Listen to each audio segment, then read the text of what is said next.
said that I'm the nigga that they all love to hate. Fuck the damn chat, nigga, I say it's okay. Motherfuckers want the good guys to come back. Wanna beef with real niggas cause they channel whack. At the church sector in a motherfucking frenzy. Crazy ass nigga KOM tried to see.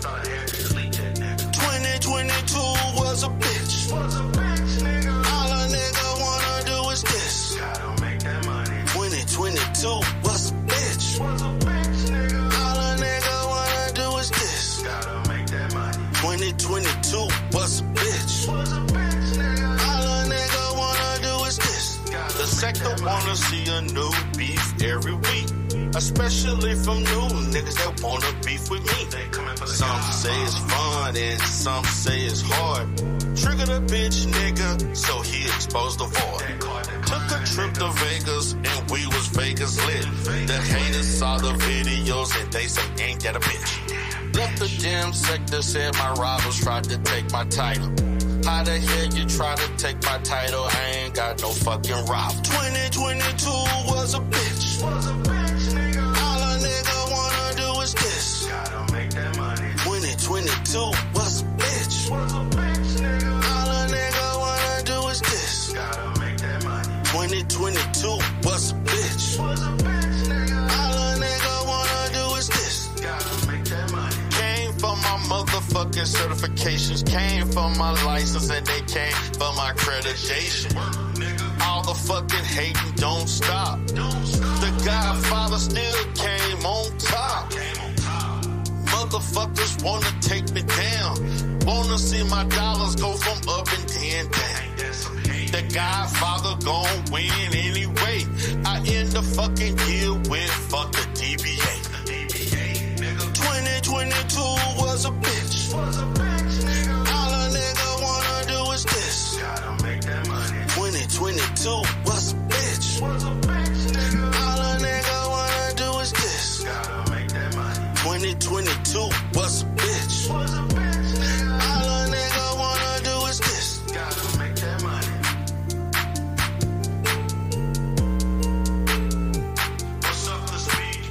Hate niggas like, hate niggas like, hate niggas like, hate niggas like, hate niggas like, hate niggas like, hate niggas like, hate niggas like, hate niggas like, hate niggas like, hate niggas like, hate niggas like.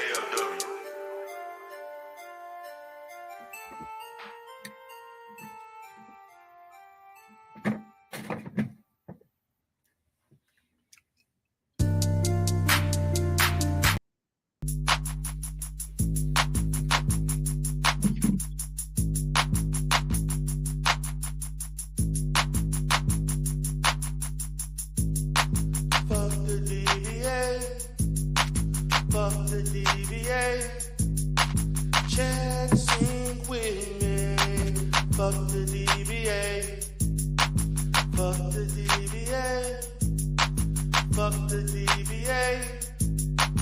Dumb bitch asses, fuck the DBA. To the ladies in the Sektah, shake that ass, shake that ass, shake that ass, shake that ass, shake that ass, shake that ass. To them ladies in the Sektah, shake that ass, shake that ass, shake that ass, shake that ass, and just shake it real fast. Bitch ass nigga named Alan Logic. Yeah, we know you LGBT in the closet. Yeah, motherfucker, yeah, we say it to your face. Motherfucker can't even keep a care of me. Woo! Bitch ass nigga named Alan Logic. Yeah, we know you LGBT in the closet. Yeah, motherfucker, yeah, we say it to your face.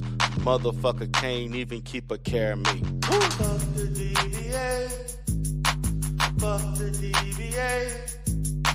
Check, sing with me. Fuck the DBA, fuck the DBA, fuck the DBA. Dumb bitch asses, fuck the DBA. To the ladies in the Sektah, shake that ass, shake that ass, shake that ass, shake that ass, shake that ass, shake that ass. To them ladies in the Sektah, shake that ass, shake that ass, shake that ass, shake that ass, and just shake it real fast. Pissy ass nigga named KIP. crying ass nigga named motherfucking P. You see him on the panel, yeah, they talking about me. Yeah, you see him in the sector, yeah, they talking about D.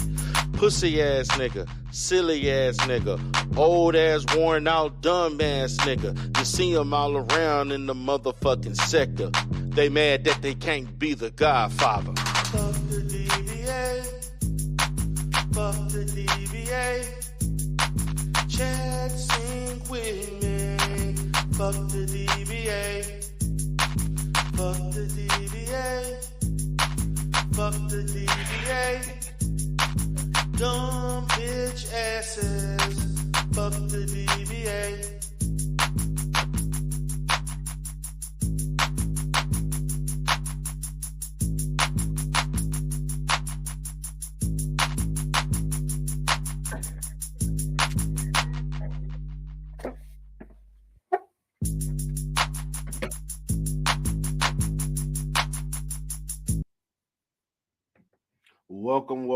Welcome, everybody. This is the DERELL Spears, aka the Godfather, aka Black YouTube Therapist.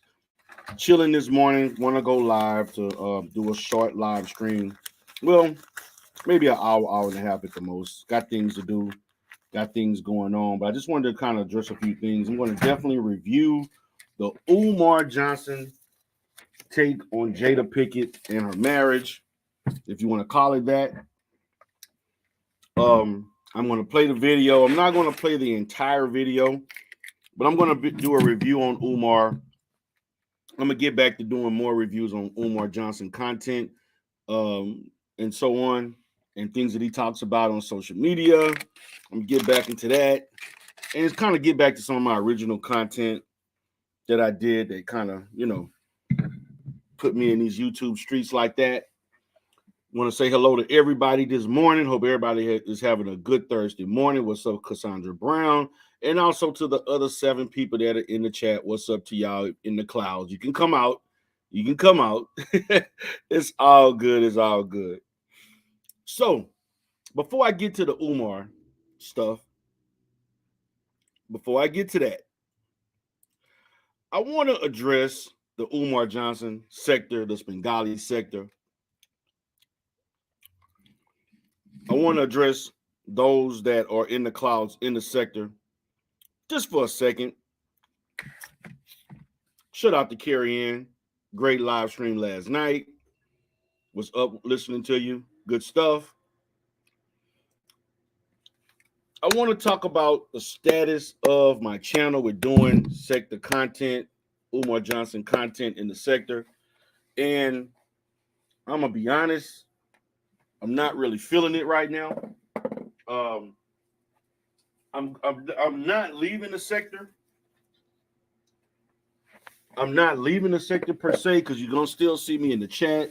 You're gonna still see me getting on panels. But I think it's best that I take this channel to a different direction in which I am creating content that is relatable and entertaining to a variety of people from different sectors. When I go live, even when I do Umar Johnson content, you're going to see people from other sectors in my chat. You're going to see people from other sectors that are on the panel, and they're commenting, and they'll say things, they're supporting. That's been something that I've been trying to navigate for the last 2 or 3 years, is that I have great support in multiple sectors. And I'm not going to do the thing of saying, okay, I'm going to leave this sector, go to another sector and do all of that, which I can. I'm more about, if you rock with me, you rock with me. If the content that I talk about is content that you like, you'll listen. And if there's content that I create that you don't like, then you won't listen. And so I'll give you the opportunity to make that decision. And so that's how I plan on moving forward. Really, the Umar Johnson sector is an entertaining sector, but a lot of these Negroes in that sector ain't really talking about much. They want to know, really, the sector ain't really hot unless somebody's personal life is being exposed. You got niggas in this sector want to see people lose their goddamn careers. And I'm not interested in seeing people lose their careers and their money get messed up over some shit on YouTube. I'm just going to be honest with you. I don't find that shit entertaining at all. I don't find it laughable. I don't find it. I'm not a vengeful person, even if it was somebody that I beef with or didn't or don't like. I don't feel that shit is necessary. And everybody want to hold everybody accountable except for one person. And then when you highlight that, grown ass 40, 50-year-old men want to get in their feelings about it. And so I want to get back to just creating content, not talking about other content creators. And that's just the facts. I want to talk about topics. I like to talk about all kinds of shit. You know, I need to get back to my pro-black content I used to do. I haven't done pro-black shit in months, really years. I like to talk about some Pan-African shit. I'm always talk about some political stuff. You know, that's the kind of content that made me pop in these YouTube streets. I love talking about controversial shit, but a sector filled with, you know, we're gonna go look up your goddamn license. We're gonna go report you. You wanna snitch on every goddamn body that you don't like. The hell out of here with that, man. And so my position at this point is, I'm still gonna fuck with the sector because there's a lot of content creators I like. There's content creators in here right now that I'm gonna always fuck with. I'm gonna watch Carrie Ann content, shut out the eyes. I'm gonna watch eyes content in the morning. My boy TMK Media, who's been one of my day ones for almost 4 years, I'm gonna always watch his content. I'm not gonna stop watching content and supporting those who support me. But as far as me making a video about Rev G bitch ass, you can, you know, and the thing about it, these people are so pathetic. They're so pathetic because they are praying for someone to go live and say some flagrant shit that can potentially get them fired or affect them financially so they can go report the shit. That's the passive aggressive counter-reactive shit that they do. And then the same people who done the shit now want to rewrite history that everybody attacked them. And one of the biggest turnoffs is that all of that bullshit that they did, you got niggas praising them. They the champ. Man, she's brilliant. Until the shit happened to you. Then all of a sudden, fuck Andrew Michelle Stewart, fuck Rev G. You all know how that story goes because it's happening right now. Before your very eyes, the shit is happening right now. You have ex-AFWs, more ex-AFWs than current AFWs. And Photon goofy ass is the next one on the chopping block. Now he creep watch, whatever the hell he want to call his name. Creepy watch, whatever the fuck. I'm like, nigga, stop. This fool don't know. And I know you watching Photon because you ain't got shit else to do right now. And you know, we the kids are at school right now, so you got free time. This nigga here, Photon DNA, creep watch, whatever the fuck. Nigga, you don't think they got shit on you, Photon? You don't think that they got shit waiting on your bitch ass when you get out of line?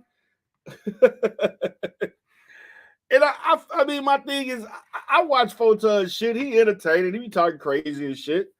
But nigga, they got shit on you. You don't think Breaking collected shit on you when you met her all them several times? This motherfucker got shit on your ass? Nigga, I thought you was smarter than this. I'm just waiting because I seen this story. What's up, Ray Triggs? What's up, Pillsbury? What's going on, Queen? Queen, me and you got to talk. Me and you got to have a conversation. And I'm not doing the online shit. Just like I had to tell BMT, I'm going to do another live stream on that shit. Because I'm not getting in the middle of that shit with anybody. But at the same time, I'm not performing for the sector on that shit. And I know that BMT want me to say shit online, or he wanted me to come up last night, and I didn't. And I just straight up told him, just like I'm telling you, we got to have a talk offline. I'm not doing this shit online. And everybody can rock the way they want to rock. Y'all can do whatever y'all want to do. But I don't want to be in the middle of it. I apologize to him. I apologize to Faith. But I'm not going to have these issues every time I come up. We rehashing this shit. And I got to talk to BMT offline too. And me and BMT have had our little knockdown drag outs. You know, every now and then we have our little mishaps. It ain't going to be the first. It ain't going to be the last. At the end of the day, that's my brother. And I got to rock with him because he's been rocking with me for a long time. But I'm not doing that. I'm not doing that. We not. I'm not. No, I'm not. So back to the sector before I get to the Umar Johnson video on Jada Pickett. Because this is my last address on this shit.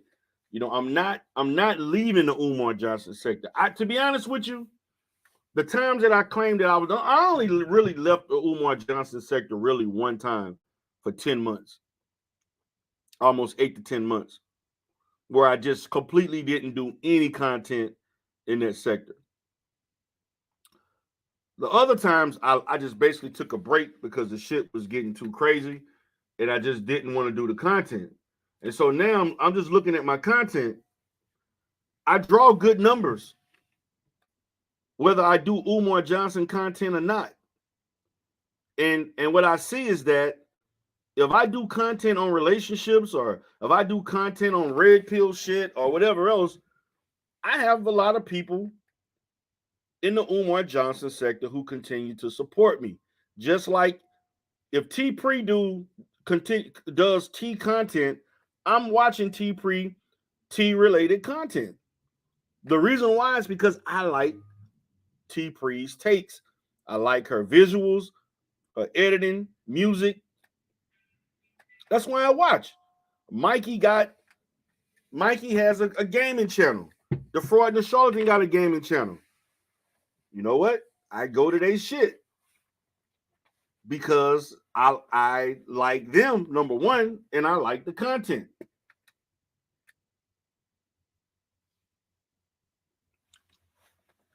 And that's where I'm at on that.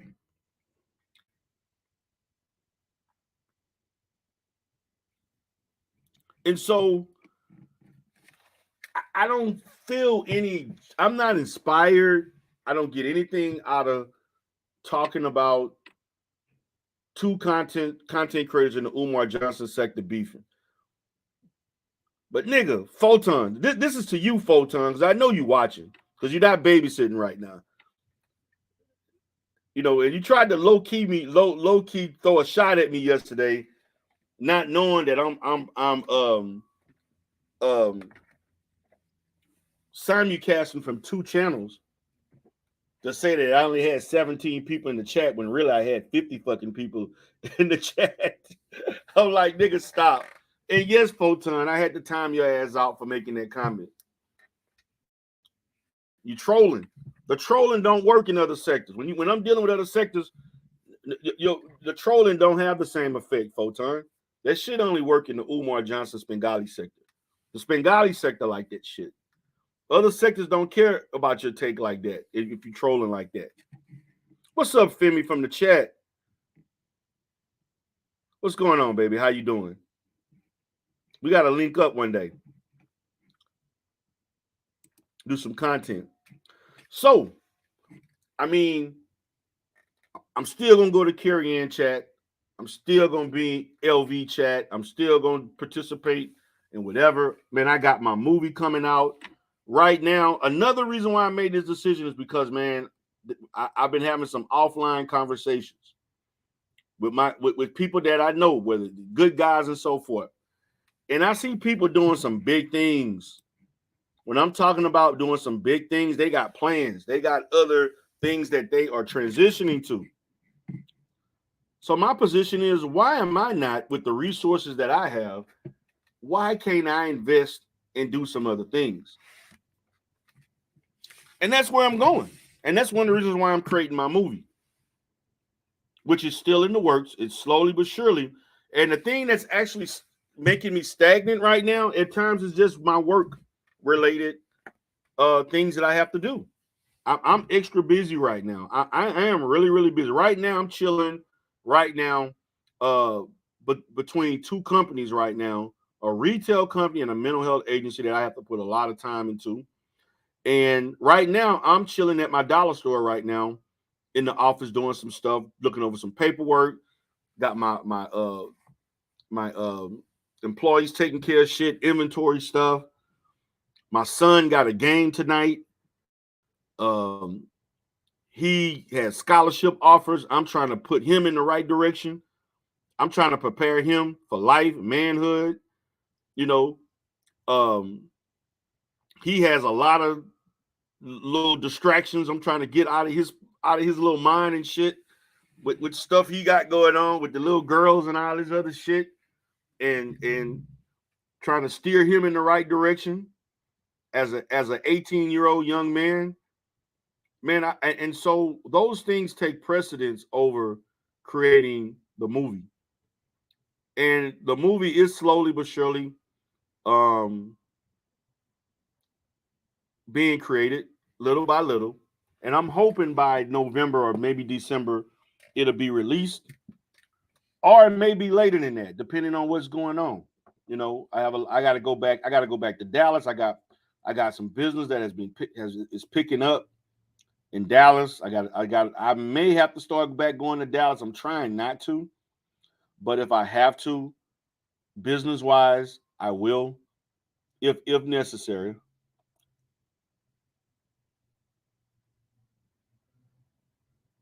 Yeah, exactly, LV. I agree with you. A lot of people are transitioning without saying that they're transitioning. And my position is that I'm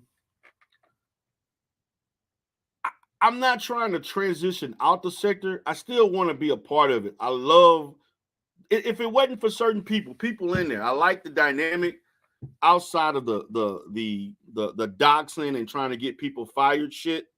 Like, man, that shit turns me off. And the best way that I've seen for me how to stay out of shit is not to talk about shit.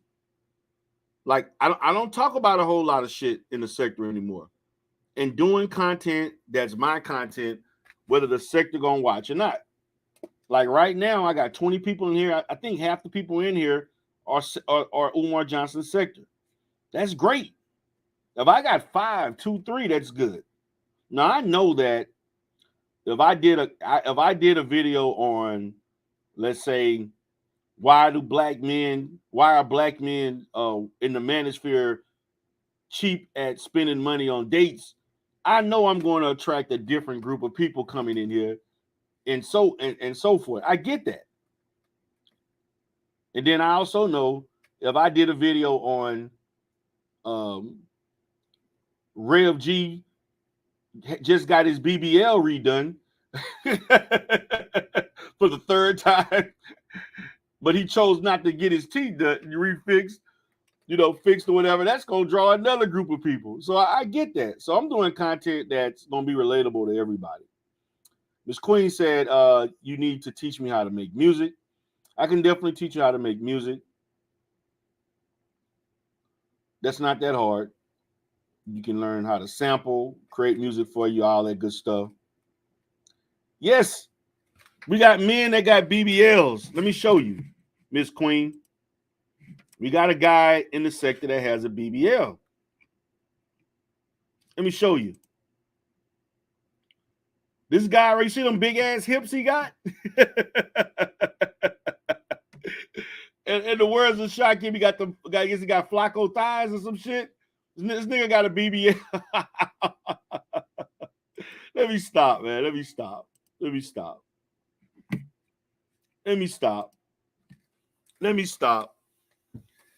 Because, next thing you know, he going to get on this channel crying. GG DERELL, quit talking about my wife. I ain't never talk about your wife, man. But this nigga want to post the shit about mine, man. Oh, also, I will be doing some upcoming content on Taz bitch ass. Oh, I will be increasing on that nigga. That's a definite. Oh, that nigga gonna get the business. And I see he's slowly trying to snake his way into other little areas and shit that are manosphere adjacent. I've been watching this little bitch snake ass. And by the way, Taz, I will be back in Las Vegas next month, nigga. Don't miss me this time. Come and see me. You hid the last time. I gave you my location. What happened? You letting Andrew Stewart pay you $300-400 to do hit pieces on people. Anyway, but let me get past that. But basically, like I was saying, my content is gonna be my content. It's gonna be a topic. It's gonna be a something that's going on YouTube, something that's going on social media. It will be something relatable to various sectors because this is Black YouTube. I think that yesterday when I did the video with RBR, I felt like that was good content. He actually told me he wanted to we could get together and talk about it. I do think that that's something worth looking into as far as a class action suit against YouTube. If they're not paying us and if they're stealing money that we should be entitled to, that's worth looking into. And I understand it could take a little money and it could take a little time, but YouTube has lost some litigation and they have paid on some things.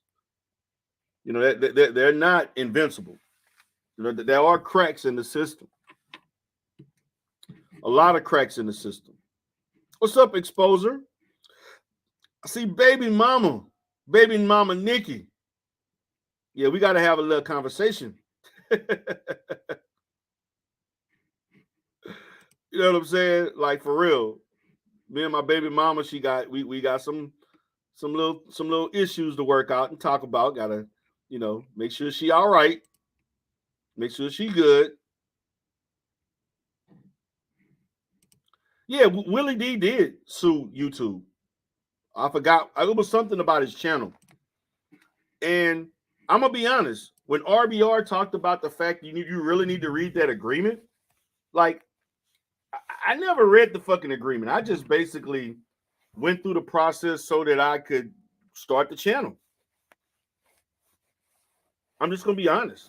That was my purpose. I really, because I never really looked at YouTube like a business. It was more of a hobby. I still see it as a hobby.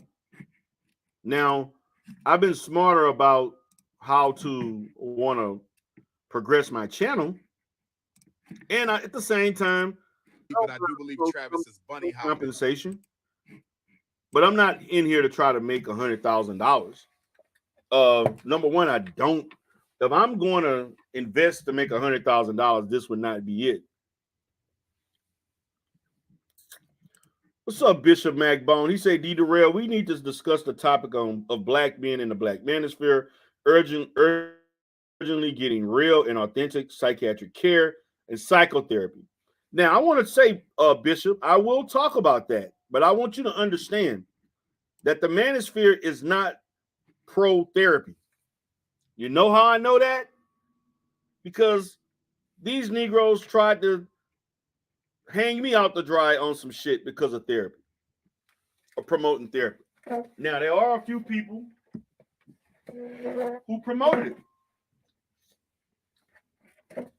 One thing I can give Kevin Samuel credit for, Kevin Samuel promoted therapy for women and men.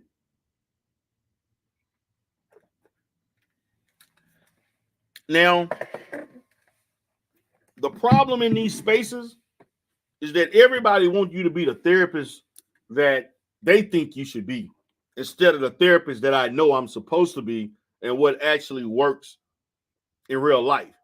I've been doing this shit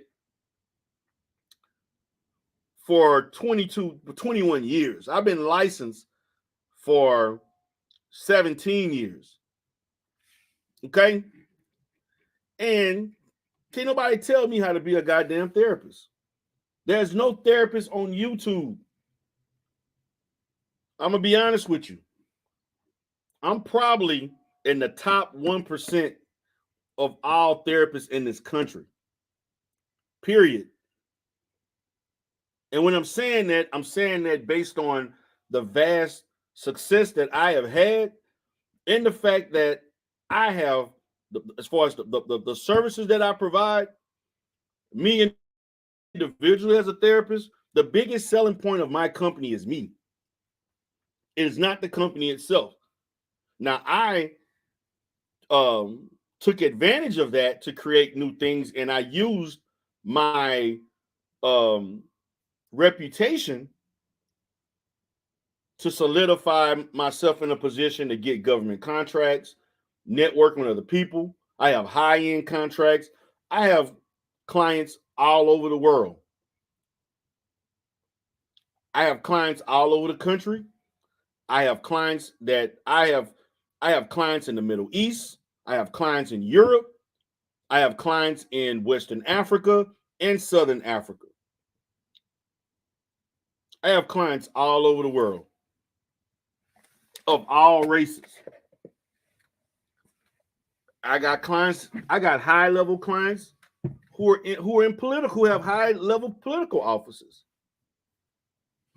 And they know I do YouTube.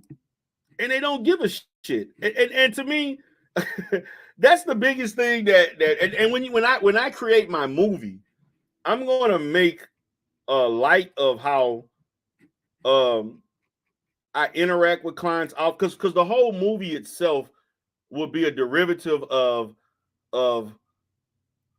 what really goes on and how I create content and how I go about doing it and what the grind is daily as I am organizing my day. As far as in the morning time, I'm doing certain things. Most of the work that I do for my profession is done either a lot at the beginning of the morning or at the end of the day. And then each day I have huge breaks that I allocate that time to doing other things and doing things outside of my business, and also spending time with you Negroes and talking offline to you Negroes. I have been involved in giving away a lot of free therapy, a lot of free consultations. Tiffany Phillips highlighted that many times because she knows. Shout out to Tiffany, even though she don't want me talking about it no more. She don't want me mentioning her name. My original baby mama, she feeling some kind of way right now, but I guess she'll be all right. But I mean, the purpose of that movie was to kind of show, like, what my day is like, what my content creation is like, how I interact with people, I'm going to highlight that I have been recognized 3 times in public. I got recognized at a Starbucks getting coffee. I got recognized at a computer shop, at a computer repair shop. An Arabic guy that I'm like, of anybody, I'm thinking that they'll all be black. This guy was Arab, and he knew that I was a content creator. He saw me on YouTube. And I got recognized in a mall one time. 3 times I was recognized. I'm gonna actually do a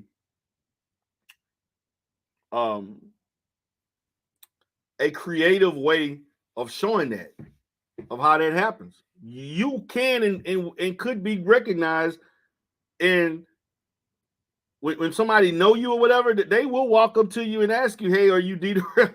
And I'm looking like, "Are you serious?" And to be honest with you, the lady at the Starbucks was the first one. She actually was a content creator who was doing like yoga and things like that, and she was doing like spiritual type content. She was of mixed race.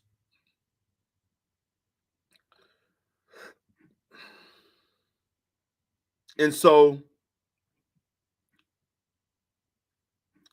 exposers say weirdos like SKC and Trey NBD went at DERELL over his credentials. Yeah, man. Ain't nobody worried about a failed news reporter. And I don't know, Trey's still driving. He's still driving trucks and dealing with dirty Dominicans. I don't know what's going on with them right now. But my content is going to start reflecting things that's like real topics. I'm not going to be doing content pointing out people with people names all in the content. I don't want to see nobody lose their job. I don't want to see anybody lose money. I don't want to see anybody lose their marriage. I don't want to see anybody credentials get taken away or they have to go and like, who wants to take time? I'm going to tell you all this, and I'm going to go ahead and pivot to Umar Johnson review of Jada and Will. Who wants to go out of their day to go looking for a lawyer, spending your time doing YouTube flagging channels and finding clips and things like that in order to get back at people constantly? I don't have the fucking time for it. The time when I was trying to do it, when I was going to the fucking police station and putting out reports and filing shit and trying to file on Andrew Michelle and Remix, they accepted the one from Remix, but they gave him a warning and shit. Shut out the Remix. We passed that, but they wouldn't allow me to do the one for Andrea. You know, I'm trying to find federal lawyers and shit and do this, and they giving me this, and I'm paying for consultations, and I'm fucking getting private investigators and all this shit I'm spending. Man, I want to tell you, 1 week, I know for a fact, 1 week when I was looking for a lawyer to sue her ass, which I did find, I went through at least 7 lawyers that week. 7 fucking lawyers. 7 fucking lawyers. And only 2 of those lawyers were able to litigate at the federal level. 2 fucking lawyers out of 7. I'm sitting in there having hour fucking consultations with all 7 fucking lawyers. I spent damn near 20, 25 fucking hours that week. Had the fucking private investigator looking up shit, which I already had a lot of information anyway. But when you really trying to do this shit, like you trying to do it the right way and you willing to spend money, oh, you going to spend money and time. I invested, if I was putting those hours to work, That's about $5,000 to $7,000 worth of work that I put in, that hours away from my business. I cost my business about $5,000 to $7,000 that week doing that shit. What's up, AP from the Bronx? How you doing, Queen?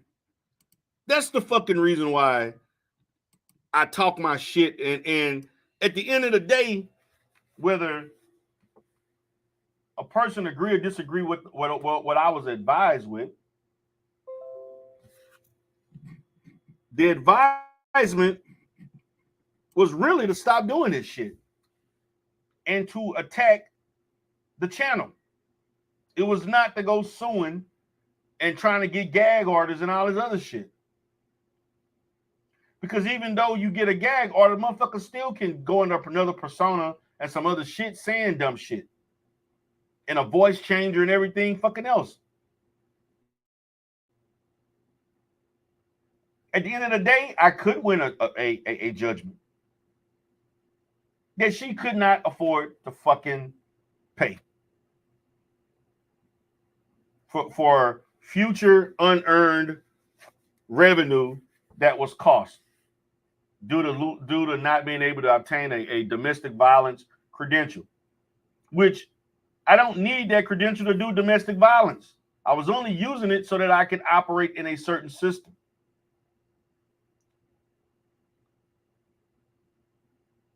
Facts. And the bottom line, and to be honest with you, for those that really want to know why I don't go trying to go paper for paper, because my clients, I have at least 7 or 8 clients that know I do content, and they seen my content, and they actually saw the shit she was doing, and they don't give a shit. That's the real reason. If anybody really, and I tried to explain this to a certain person in Dallas, my clients don't give a shit. The insurances don't give a shit. My license don't give a shit unless I do something to hurt a client. That's the only thing they care for. They don't care about what people say. That's why when I filed a claim against her, they didn't give a shit about my claim. They disregarded, just like they disregarded the many claims that she filed against me. They didn't go through. Facts. But I'm not about to go into this gaslighting shit with people thinking that, oh, she did this, or I didn't know she did that. I didn't know this. I didn't know that. Man, get the fuck out of here. So my position is, I'm just not going to talk about y'all ass. I'm just gonna do content. I'm gonna fuck with y'all in the chat. I'll definitely support y'all, the ones that I do support, and those I don't support, I don't support. But I'm not about to go calling all these agencies and all that shit over shit that people really in real life don't really give a shit about. My clientele don't give a damn. They're not gonna stop seeing me because of some shit somebody put on YouTube. That's just the facts. And I know most people in this sector are not in my position. I don't have a job. I haven't had a job in in 15, 16 years? I haven't had a job in 15, 16 years.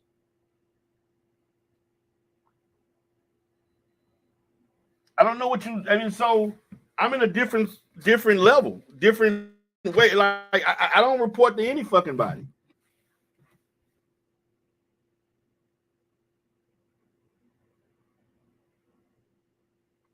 Now, if I did have a job, I'll be doing some different things. But I'm not. My career, and for people who trying to tell professionals how to be professionals, my only response to you is become a professional first, and then you'll have the right to tell me how to be a professional. Because the ones who are trying to tell professionals how to be professionals are not professionals. For most of them. And then also, for those who are professionals, worry about your own profession. Don't worry about mine. I have the right to do or not do whatever I want to with my profession. Like you had a therapist who tried to tell a teacher how to be a teacher and what she should not do with something she earned. You can't do that. You can't go about telling. I can't tell Bishop McBone how to be in his profession. I can't tell lawyers how to be lawyers. I cannot tell it's not in my place to tell a therapist how to be a therapist, even though I can, and I do for a living. I just got off the phone yesterday with a lady who found me off the internet in North Carolina. I will be doing an interview with her.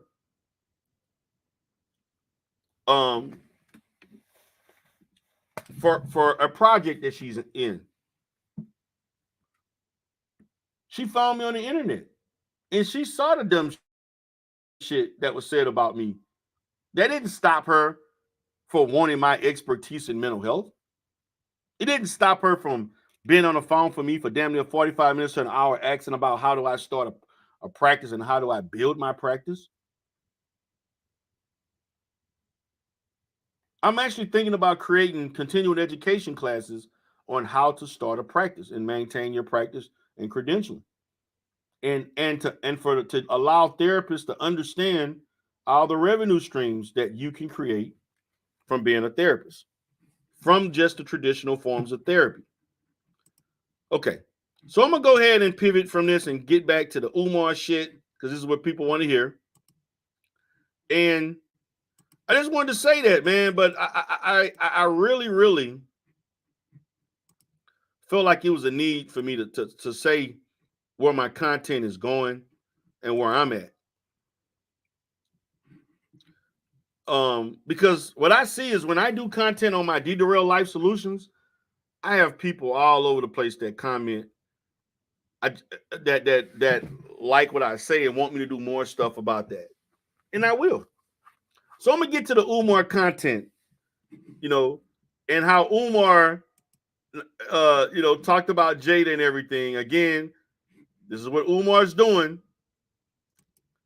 He's basically talking about what she did and how she was supposed to function.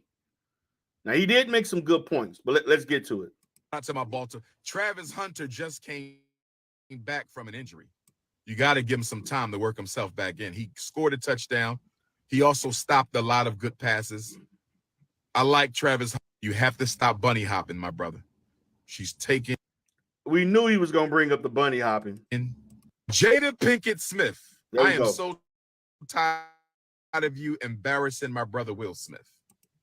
Miss Jada Pinkett Smith, I am so tired of you embarrassing my brother Will Smith. Every time you get in front of a TV, you got to do some disrespectful shit that is unbecoming of a wife. The things you say out of your mouth, Sister Jada. The things you say out of your mouth, Sister Jada Pinkett Smith, I don't think they need to be said. You already had my man go up there and smack the dog shit out of Chris Rock. You already had my man go up there and smack the dog shit out of Chris Rock, which caused him to be suspended from the Oscars for about a year. Not that we care, because when Queen Mother Ancestor Hattie McDaniel won an Oscar, when Queen Mother Ancestor Hattie McDaniel won an Oscar, when Queen Mother Ancestor Hattie McDaniel won an Oscar, she couldn't even come out front to receive her Oscar. I think they brought the Oscar to her backstage. So I don't give a damn about no Academy of Coons Awards. I don't care nothing about the Academy of Coon Awards. I want to make sure we understand that. I could give a damn about the Academy of Coons Awards. Let's just be very clear. That damn statue is the statue of a slave master. So I'm not concerned about that. But you could have diffused that situation a little bit better. Now you turning around telling the world that Chris Rock wanted to clap your flat ass cheeks. First of all, Jada, no disrespect, because you're a beautiful woman in the face. But you ain't got no body. You ain't 5'5", thick in the thighs by no stretch of any man's imagination. Wait a minute, man. Let me stop right there. Let me stop. Now look. Again, man. See, this is where Umar be fucking up at. I just have to say this. We ain't got to talk about Man, Jada is a beautiful woman.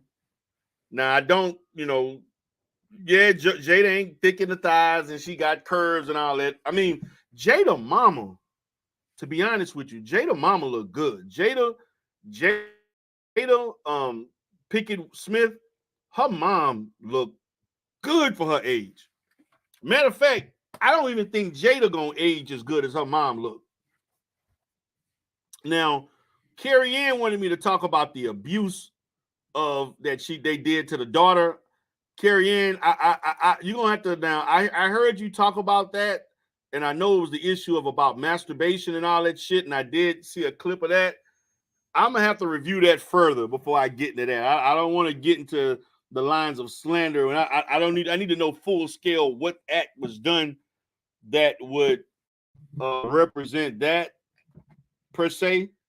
But I did know she did have it. I felt like that was an inappropriate conversation to have with your child. It was premature. I do know kids can be curious. And I do think that you have to have the first teachers of sex education should be parents, not the schools. Even though parents don't like to talk about sex. About it, it's a necessity. But I don't know. We're going to have to review that. But he didn't have to go in on that. And yes, I do agree.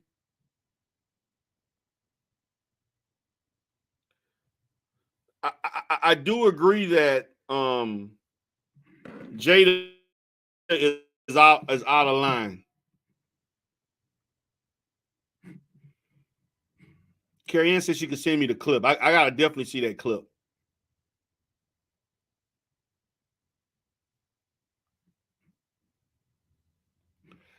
Queen, you don't have to disclose that. You don't have to disclose that. But I get what you're saying. I know people on YouTube, but that's a lot to disclose. But I'm gonna just let's get back to the video. Now, if Chris Rock told you he wanted to clap your cheeks as a get back at, and Chris Rock, you was out of line for doing that, but I can understand Will Smith embarrassed you, so you want to get him back by clapping his wife's cheeks. I understand. But Jada, what did you do in response to Chris Rock asking to clap your cheeks? Why did Chris Rock feel so comfortable to ask you if he could clap your cheeks? See, when a woman comes to you, black fellas, I hope my brothers is listening to me. I hope all my African alpha males, I want all my unapologetically African alpha males to listen to your big brother, Dr. Umar, right now.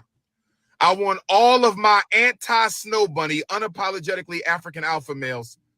I want you to check into your big brother, Notorious RBG, one time.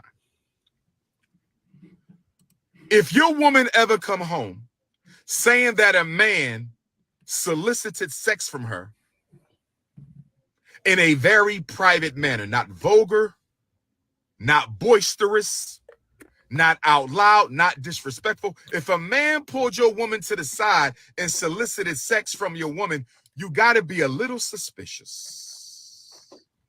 If a man pulls your woman to the side and solicits sex from your queen, you got to be a little suspicious. Umar, he did not solicit sex. He wasn't trying to buy the sex. He just wanted to hit it for the free. I mean, that's Chris Rock. Hey, Chris Rock ain't, I mean, come on, man. Like, come on, Umar. Now you're going a little over. He did not offer, Jada, I'm gonna give you 10K. When you soliciting, that means you're selling something or you're trying to buy something. Now, obviously, Chris Rock and those circles know they wasn't together. They ain't been together in 7 years. So they ain't been together since 2016, I would say. And that's very common in those Hollywood entertainment relationships.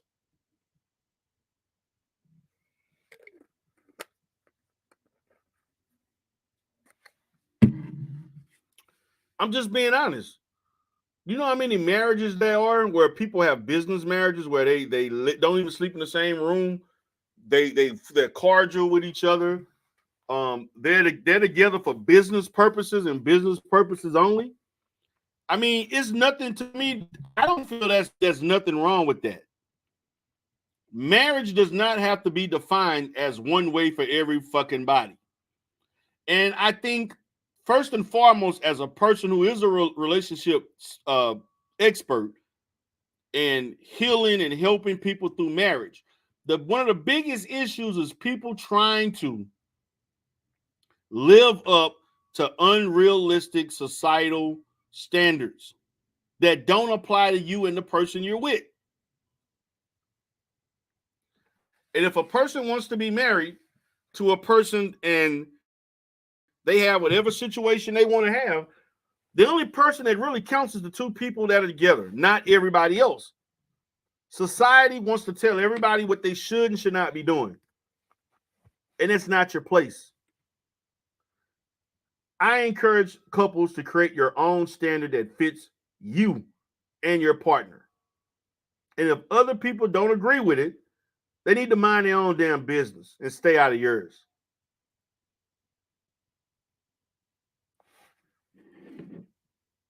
That's why I have no problem with people who want to have open relationships if that's what they choose. This is an open relationship. Those that want to have a polyamorous, those that want to have whatever, I don't care. It's about the two people, not everybody else. And I know, yeah, your mom, your brother, why are you doing this? Why is this? And why are you letting him do this? And why you let her get over? It's none of your business. Mind your business. And this is the reason why I don't like commenting so much on celebrity relationships, because celebrity relationships have a different dynamic, a different class. Those are not typical like relationships. Most of these relationships don't last. Hell, it's actually a miracle that they lasted this long, because most celebrity marriages don't last that long on average.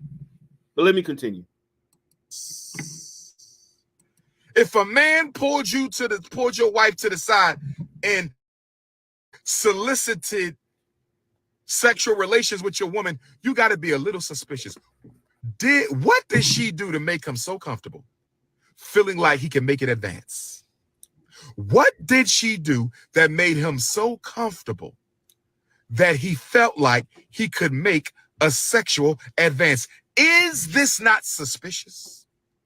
Is this not suspicious?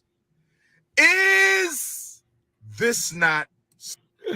Umar tripped me out when he be repeating this shit and he keep putting the emphasis on the shit. Suspicious. And I'm gonna be honest with y'all. I give Chris Rock a little bit too much credit. What's up, Josephine? I don't think Chris Rock asked Jada if he could clap those flat lemonade cheeks. I don't think he did that. Damn. Now, people made comments on this nigga saying these flat lemonade cheeks. Now, come on, Umar. Like, is this necessary? This nigga know damn well if Jada came in his room, in that messy-ass room that he living in, and she was butt-ass naked, he'll be clapping them goddamn, that flat lemonade cheeks or whatever you want to call it. Stop. Stop, Umar. Stop with that, man. Niggas need to stop with this cap. Do not believe a black man when a black man go online talking about what he will and won't do and who he won't hit, who he wouldn't and would not smash. That's a lie. If you got black men trying to talk ill of how a woman look and he wouldn't do this, they lying. They lying. To all the ladies. If you see Negroes on there talking, I would never hit it. Man, they lying. They lying. Niggas will almost hit anything if horny enough and ain't been, or if they know and can't nobody find out. A lot of niggas are willing to relax their standards to get that ass. And that's just the facts. And I know damn well if Jada Smith propositioned or solicited Umar Johnson, that nigga would get that ass whether she was married or not. Facts. I don't think he did that. I do not think Chris Rock asked Jada if he could clap those flat cheeks of hers. I don't think he did. But why announce that to the world? Why stir up this conflict again between a man you claim you love and his nemesis? You got on TV and told the world, sitting next to your husband, that you had sex with your son's friend. Why did you feel the need to go on national television, sitting next to your son, next to your husband, and tell the world you slept with your son's friend? And that's not enough. Now you telling everybody that Tupac proposed to you while he was in prison. Now, I missed that. Now, I need to chat. I need to chat to confirm that. Did you all, because I never watched the interview that she did, that she engaged in. Did she actually say in that interview that she got interviewed on about Tupac proposing to her when he was in jail? Can anybody confirm that for me before I speak on it? Because my position is this. Tupac has been dead for almost 30 years. And like, I think it's kind of weird. I think it's kind of weird for you to keep being fixated on that. I also think it's very weird that your child knows the extent of that relationship. And when your child telling you, I wish that you can be happy or you could be with Tupac I wish he would be alive, you should not be discussing.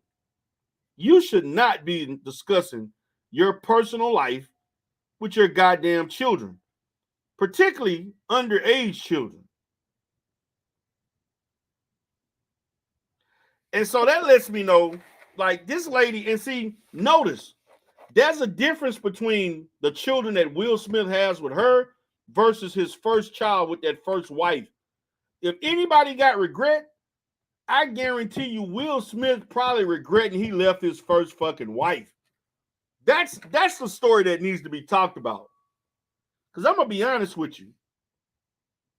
Everybody's saying she lying. Okay.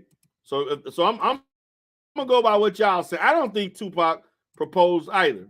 Because that nigga was not worried about getting married. That nigga was dating Quincy Jones' daughter. And Quincy Jones' daughter really was good. She looked way better than Jada. Just my opinion. And he was with Quincy Jones' daughter for a long time. But nevertheless, why are you reminiscing about this man and you got a husband? Tupac was not going to marry you, Jada. Matter of fact, Tupac was to Quincy Jones' daughter. If he was going to marry anybody, it probably would have been her if he would have chose to ever get married. You known Tupac for years. If he wanted to marry, he would have been married, your ass. You've been knowing Tupac since you've been knowing Tupac since y'all went to that little art school in Baltimore or whatever, since y'all were teenagers. If he didn't want to marry you by then and offer to do whatever, a lot of men get married in their mid to late 20s. He died at 26, I think. If he wanted to marry, he would have did it. That's just facts. But my question is, Will Smith probably fucking hurting because of his first wife. He should have never left his first wife. He fucked up. That's what he fucked up at. Because I guarantee you see a big difference on how weird Will Smith's last two children are that were birthed by Jada as compared to the first wife. You don't hear shit about Will's first son. He ain't weird and crazy acting and all that shit. You got motherfuckers coming over and shit. Had this grown ass white guy laying in the bed with your daughter and shit. You fucking your son friends. You talking about you don't create boundaries and rules. You just let them express themselves and all that other shit. And look how they come out. That's the shit Will.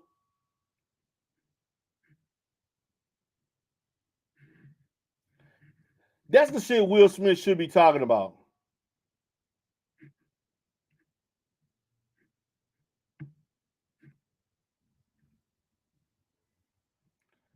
Like Mona. Oh, you ain't talking about Mona De Leon. So she charging niggas $1,500 for a phone call. The fuck? Let me continue.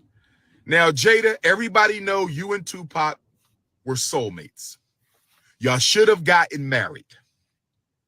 He probably wasn't ready to. No, they were not soulmates. They was not. They probably had a little situation where they were fuck buddies and cool, but no, we going too far. Here we go with you know, projecting shit and thinking that we know the full dynamic of that relationship. We don't. Settle down at the time. You were more focused on your career. He wanted to be a thug. You wasn't feeling it. I understand. We all know you and Tupac have a history. I understand it. But if Tupac Shakur, my greatest rapper of all time, if Tupac Shakur, my greatest rapper of all time,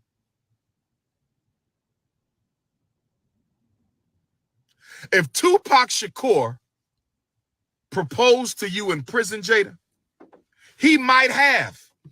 I don't believe it's impossible that he could have proposed to you. But what I do find impossible is you waiting 25 years to tell the world that Tupac proposed to you. Are you trying to get Will Smith to divorce you so you can take half of his fortune and just separate from Will and do your own thing?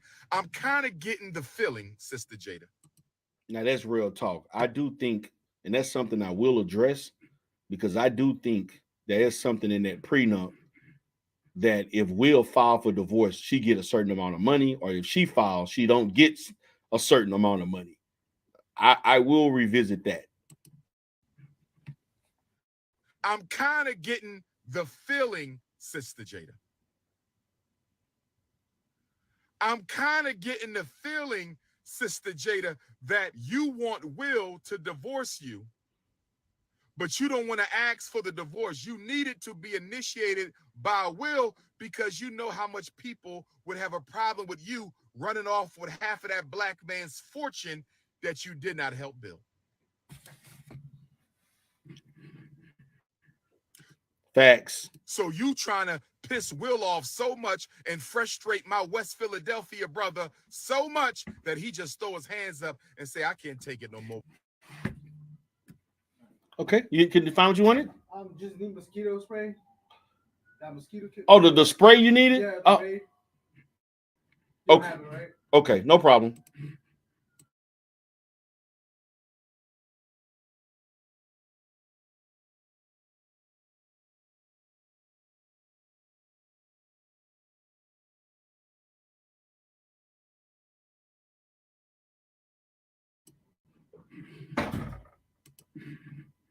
With this woman, give her half. Sorry about that, guys.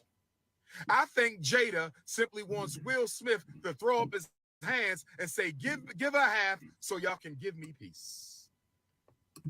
I simply believe she wanted to throw up she want Will Smith to throw up his hands and say, give her half so you can give me peace. I don't want Will Smith to do that. Will Smith, if you're watching your brother, I don't want you to do that. It is cheaper to keep her. Jada not taking half your fortune, my brother. No, sir. We're not doing that. I know she's not a snow bunny, but she still ain't taking half of your fortune. We're not doing that. Stay legally married to her, but move on with your life. Stay legally married to her, but move on with your life. Because what we ain't going to do is give her half your money so she can run off doing whatever the hell she want with your damn money. Nah, we're not doing it. We're not doing that. We're not doing that. But I'm going to be honest with y'all. I believe Brother Will loves his wife. I'm going to be honest with y'all. I believe Will Smith loves that woman. Nah, Umar. Now that you going off the rails. I'm sorry. I do not believe Will Smith loves his wife like a husband should love his wife. No, I don't. I think Will Smith cares a lot about her. He may have a genuine respect for her, but ain't no way the shit that Will was doing. with him and Dwayne Martin on those little sexual escapades all across the world and shit? No, no, no, no, he don't. Now, do I think he has more respect for the marriage than Jada? Yes, I do. We got to keep in mind, Will Smith been married. This is his second marriage. So I really think that Will Smith actually took the marriage more serious than she did, and that's obvious. But I think, and I'm gonna bring up people if you want to chop it up with me. I'm gonna go ahead and drop the link.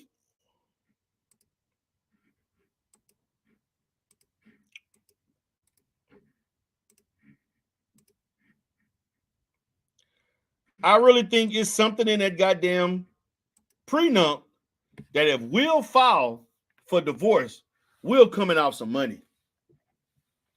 And if she file, she ain't getting as much money. Damn. I would expect you to say that, Carrie. That's a good ass question.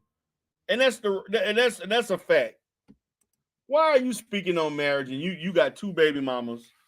Even though I think the children grown now, but come on, man. I mean, he talked about having wifey resumes. I mean, who completing a wifey resume up in the chat for all the single ladies? Are y'all gonna fill out a Umar Johnson wifey resume? This nigga crazy. Then he say, I want two wives. Good luck on that shit. These niggas on the internet need to stop with these fucking unrealistic ass relationships and shit that are these fucking oddities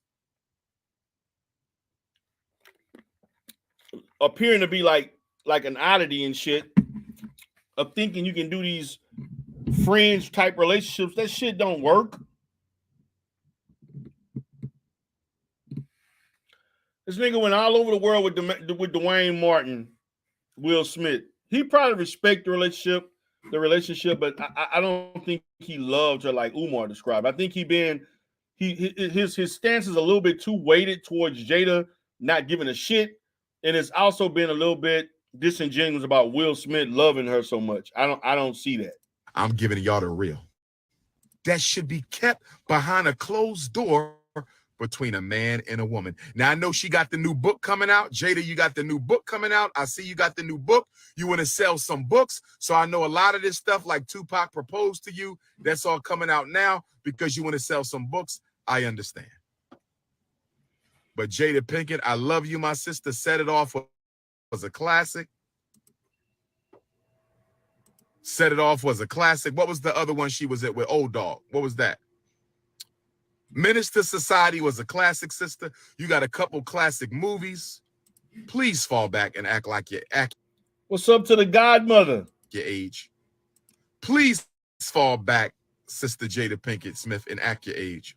And let me say this to Sister Jada. I'm going to say this to Sister Vivica. I love my Sister Vivica too. And I'm going to say this to all black women. Can y'all please stop getting face injections? Can y'all please? This nigga getting raw. This is some raw shit. For every black woman that's a queen, that nigga pointing out all the imperfections that people are producing their own imperfections. Now I do agree, man. You could tell Jada getting her cheekbones injections and facelift. And like I said, if you look at Jada Pickett and Jada Pickett mom, Jada Pinkett mother look good. That lady do not look like she probably in her late 60s or early 70s. That lady look damn good. And if anything, what she should have done, well, because she look a lot like her mom. She should have followed whatever the hell her mama was doing. Y'all got the same genetics. You got the same skin tone almost. Facial look, skin almost identical. You should have asked mom, what the hell you doing to look so good? Because your mom looked damn good. yes, some of these people, they put all these injections and all this shit in their face trying to fight age, when really it's about nutrition more than anything. Please stop getting face injections. Please stop getting face. Sister Jada Pickett, you were a beautiful woman. You're still a beautiful woman. But Sister Jada, your face is stunningly beautiful. You always had a stunningly beautiful face. Why in the hell did you inject whatever you injected in your face that got your cheekbones looking like you just got out of a boxing match with Mike Tyson at 8? Man, come on, man. Come on, Umar. This is some crazy shit. Stop. Stop, man. This is crazy, man. I ain't never really seen Umar go off on women about what they should now. Nigga, why you ain't say this about Suki Hana? Which is a lot to be said. A lot to be fucking desired about Suki Hana. You ain't say shit about Suki. 18 years old. What did you do to your cheekbones, Sister Jada Pinkett? Sister Jada Pinkett, is those cheek implants? Did you get lipo? Oh my God, are you serious, Nikki? She had Jada Pinkett when she was 12? Now that explains a lot. Are you serious?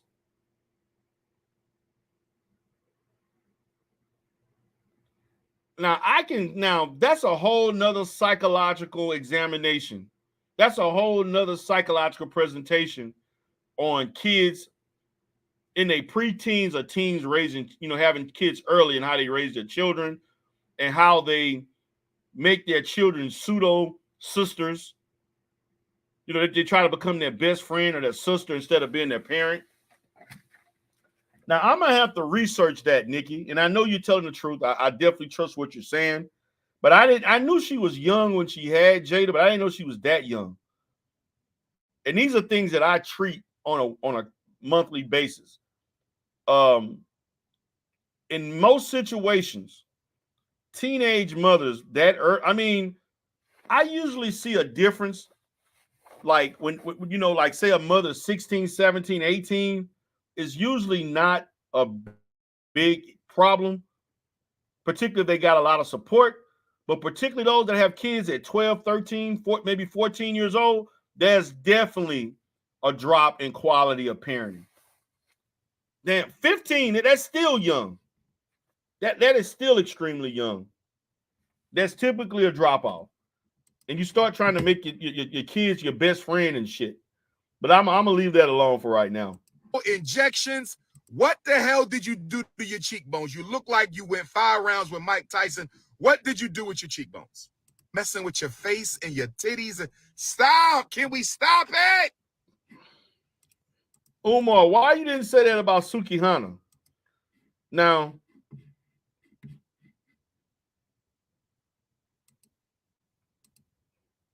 didn't Suki Hana get some shit done? I'm just saying. Look like she didn't got a fucking BBL or whatever else. Umar, why you ain't say shit about Gerald and his BBL?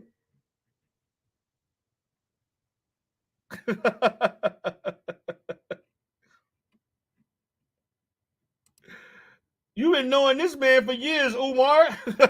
You ain't say nothing about Gerald BBL. Let me stop.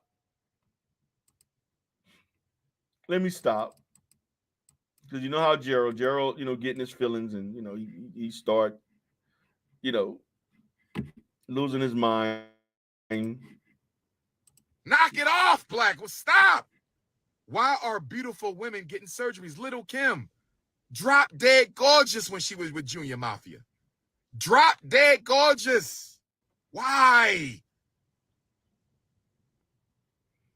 And I love Little Kim. Shout out to Little Kim. Shout out to Vivica. Shout out to Jada Pinkett Smith. I ain't got nothing against her, but I got a ride for my West Philly brother, Fresh Prince. Now, somebody told me the reason we have so many black female celebrities getting surgery Somebody told me the reason we have so many black female celebrities getting surgery. Somebody told me why we got so many black women, period. Working class, middle class, upper class, bougie class, celebrity class. I was told the reason why so many black women are getting surgery is because the 40-something-year-olds feel the need to keep up with the 30-something and the 20-something-year-olds. Ladies, is that true? I'm talking to my Ifa Tunde Queendom chat. I'm talking to... Now, the ladies in the chat, let me know what you think about that.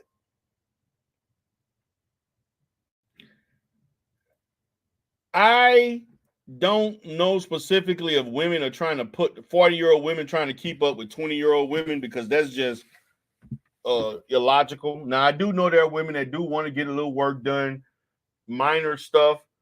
I don't understand. To me, the BBL situation and getting these ass jobs, they're doing too much.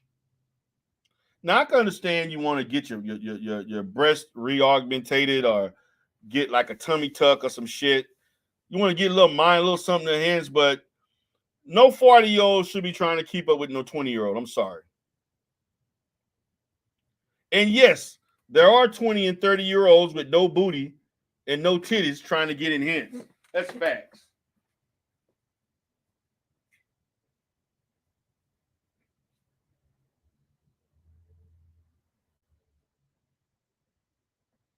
That's facts. They are trying to get that shit. And my reality is, my position is this. And to all the women, if a man rock with you, he rock with you. You think a man not gonna get in them draws because you don't have a BBL? No. You think a man gonna turn it down because your breast ain't a double D? Hell fucking no. You think, matter of fact, I'm gonna be honest. Yeah, men do like to see nice, but we ain't really looking at that. We're not looking at no eyelashes and eyebrows and the type. No, we may look at your lips if they nice and juicy and shit like that. The lipstick and all that, but we don't pay attention to detail like that. Whatever our eyes gravitate to, what we see, what we like, and every man like different shit. Facts. We like all sizes, shapes, all flavors. The deep, dark chocolate to the high yellow vanilla. Yes, we do. We like it all. Now, it's different strokes for different folks. But to me, in my opinion, and women, you can correct me, a lot of women do this for themselves. And there's a lot of women that do this because they want to attract certain men.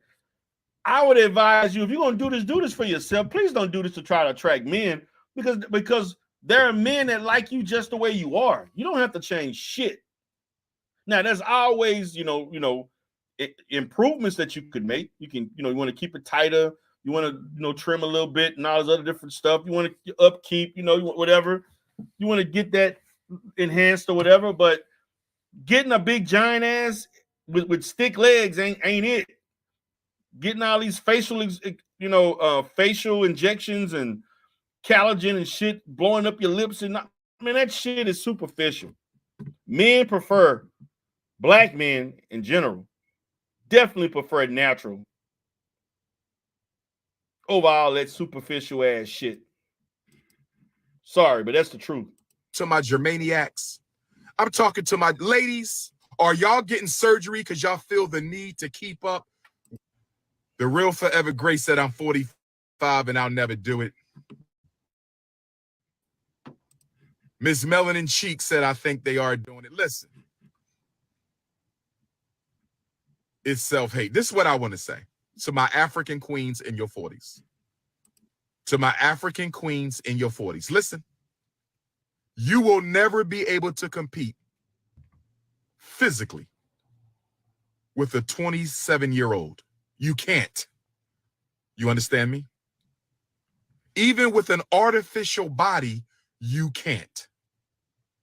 Now, here's what I want to understand with my 40 and 50-year-old queens. Why are you trying to compete? I have no desire to compete with my 20-year-old brothers. I have no desire to compete with my 27-year-old brothers.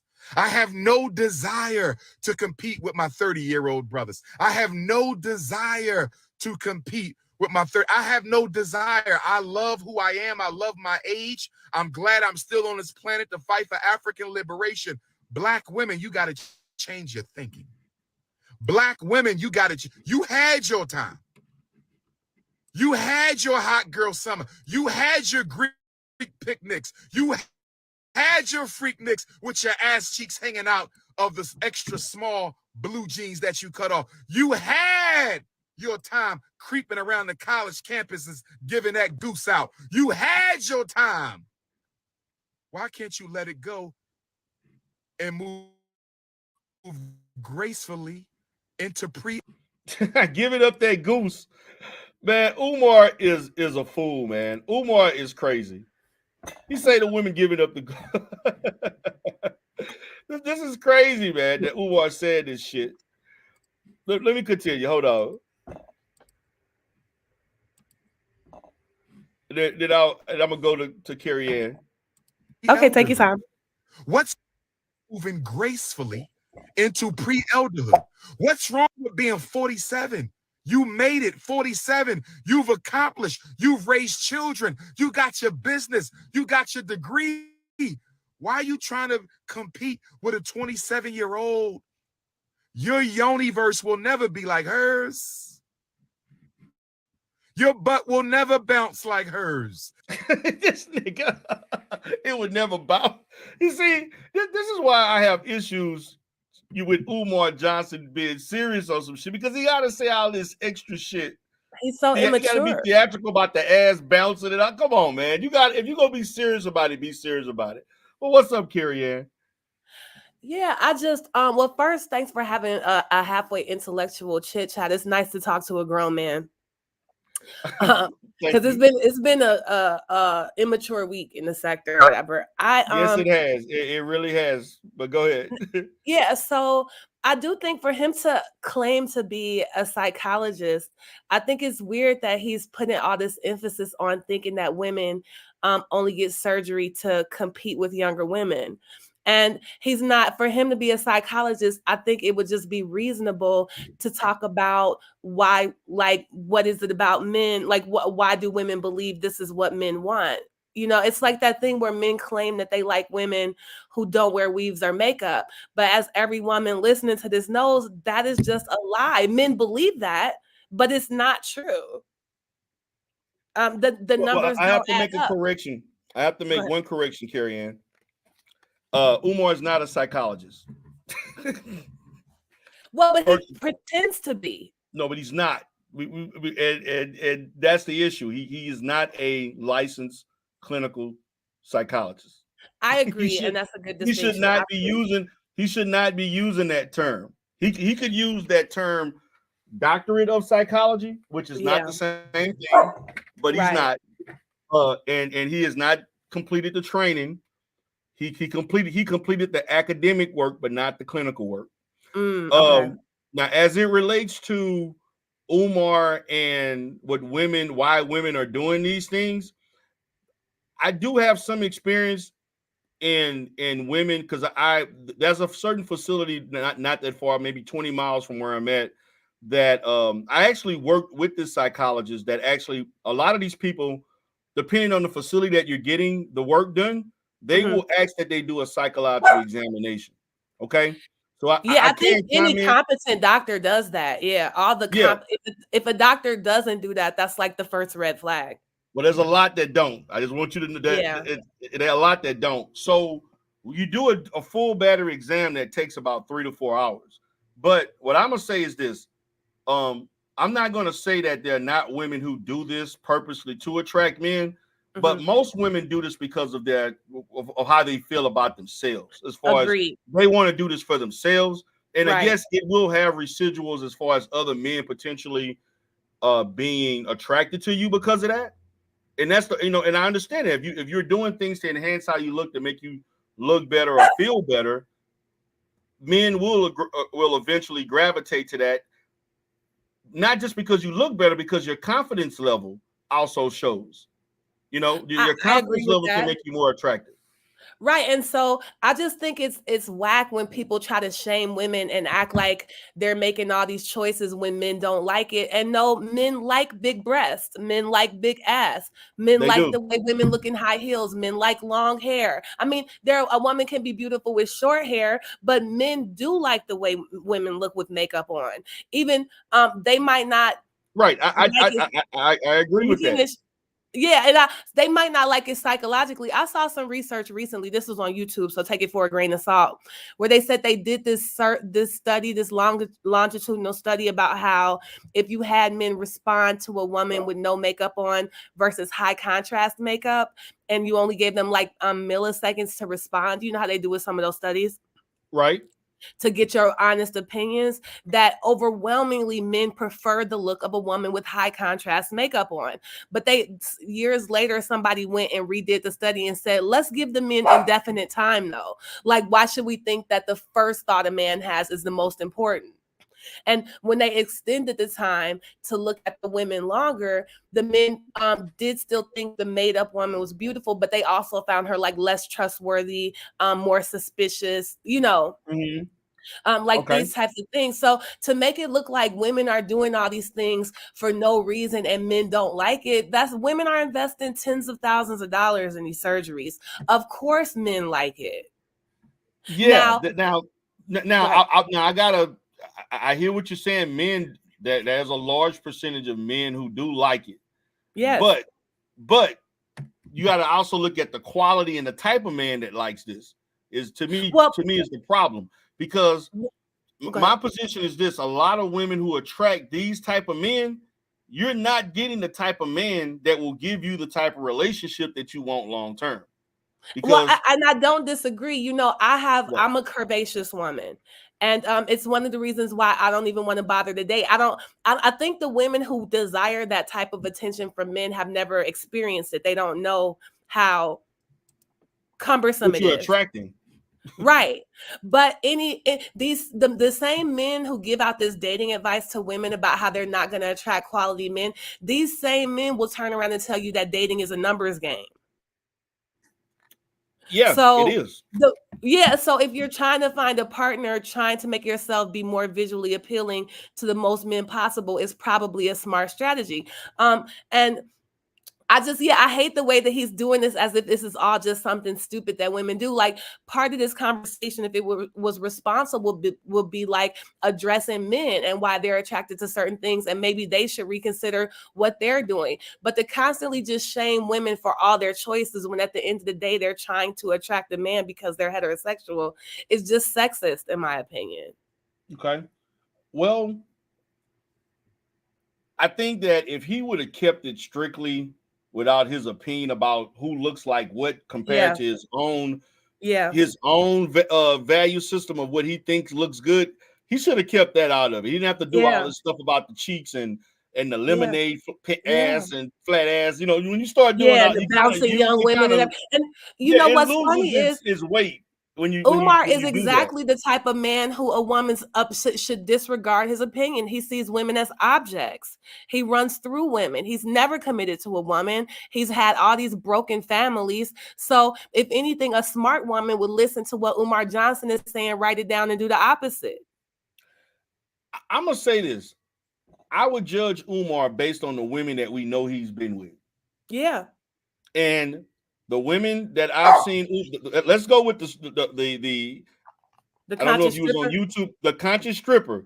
She looked a certain way. Right. Right? Right. Well, and he used her in a certain way, right? And also, I'm also looking at the class of women too. Yeah, go ahead. Yeah, but I understand what he had his pick, but look at what he chose. Exactly. So, I mean, I'm looking because, I mean, I've seen Umar in real life. I've seen the women, particularly the first 2 times I saw Umar, they had women going to those events like they was going to the club. And I did not see Umar all in the face of women who were fully dressed conservative and professional. When I saw Umar Exactly. talking to women and hugging up, it was women who were like they had some skin showing. Right. And Because that's what most straight I men don't want like. to air the man out. I don't want to air him out. Like, I mean, you like what you like, but you can't sit up here and say this stuff. And then, like, I never forget this. The second time I saw Umar, that was a lady I never forget. This was at the Shrine of the Black Man. This is where you go all the time. And this lady had on a, like, what do you call, like, it's like a real shiny material that, like, with like the glitter and stuff. Sequence. This lady had on a silver skin tight ass dress with glitter shit all over it. And Umar talked to that woman for at least 25 minutes. Yeah. Because I was actually I think I bought the book that did I buy the first book I bought that time, whatever. And this nigga was talking to this lady for at least 20 minutes. And they had other women that was trying to get at him and talk to him. Let's look at that other lady, the lady that aired him out with Tasha K, right? This lady was a full figure. She was BBW. Yeah. Shout out to the BBWs. She was pretty lady, dark skin, you know, whatever. This is what he's attracted to. Like, he likes thicker women. Yeah.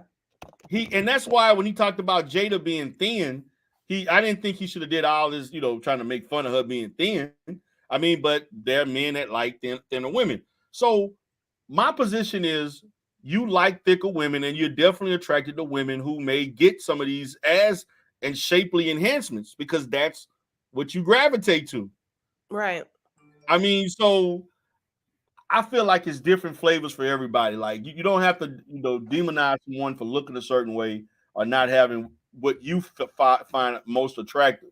And to me, he loses himself in the argument when he does that. He should have just kept it strictly. Well, he's such a misogynist. He can't pass up the opportunity to objectify women. No, I really think that's what it is. He starts talking about these topics and he gets carried away. Just thinking about booty bouncing and yeah. He does get carried away. So and he's lying. I want to pivot back to the research that you talked about. Now, in the second research, which to me, was that done by the same research or by a different research group? No, they were saying it was some old longitudinal study that was done all around the world. And then recently some scientists, it couldn't have been the same scientists because they were comparing it to something that was decades old. Okay. Because my position is I'm looking at if they're doing something different, I want to look at like all parameters around like the age of the people that they, you know, the age and culture makes a big difference on what the response would be. It's true, but I do remember they said it was longitudinal. So I took them at their word on that. I didn't look at it, you know, it was like YouTube shit. If I can find it, I'll send it. Yeah, of course. They don't give you. They said it was longitudinal at least. Yeah. Yeah. Well, that's good. It was a lot. That means that it was done over time and it wasn't something quickly just put together and then you're trying to, you know, compute data so that you can make a point. But that's interesting. But I do think that there men actually do like women that wear makeup. I like women that wear makeup. Yeah, most men I don't like a lot of makeup. Like now, what I don't like, and I don't know how you feel about this, because I don't like the stuff I've seen on YouTube where a person put on makeup and then I guess they beat their face. That's the term they use. Yeah. And then they look totally different. Now that to me is a bit too much. Where you look totally not like what you are without them. Now nobody likes to be deceived, right? Yeah, it's deceptive. But I'm trying to figure out like, is that like a new? Like I'm trying to figure out how do makeup make a person look totally different. Like I'm trying to because I'm thinking. You know what it is? No, that these people would look ridiculous in person. It's easy to make something like that look normal behind lights on a camera. But it would be very difficult for somebody to pull that off like in real life, or you know, because it's you know, they can shoot that, they can adjust the lights, they can adjust the contrast and make it look like something it's not. I don't think there's a lot of women in the real world who have that level of artistry that can do that. Right. Because I've never seen no one in real life that. Me neither. Like you know how they do the before and after. And they show how they look before, then they show, and it's like I'm like, who is this person? Yeah, This they're is like manipulating the light, and they might even be using filters, DERELL, because my sister is a makeup artist, and she could help a for real. sister out, but she can't make you into a whole different person. That's just not reality. Like if she drawn all these brown lines on the side of your nose to erase your nose, that can look real good in a picture, but in real life, no, it's It don't look 3D. good. Right? I can Okay. see your nose. You know what I'm saying? Right.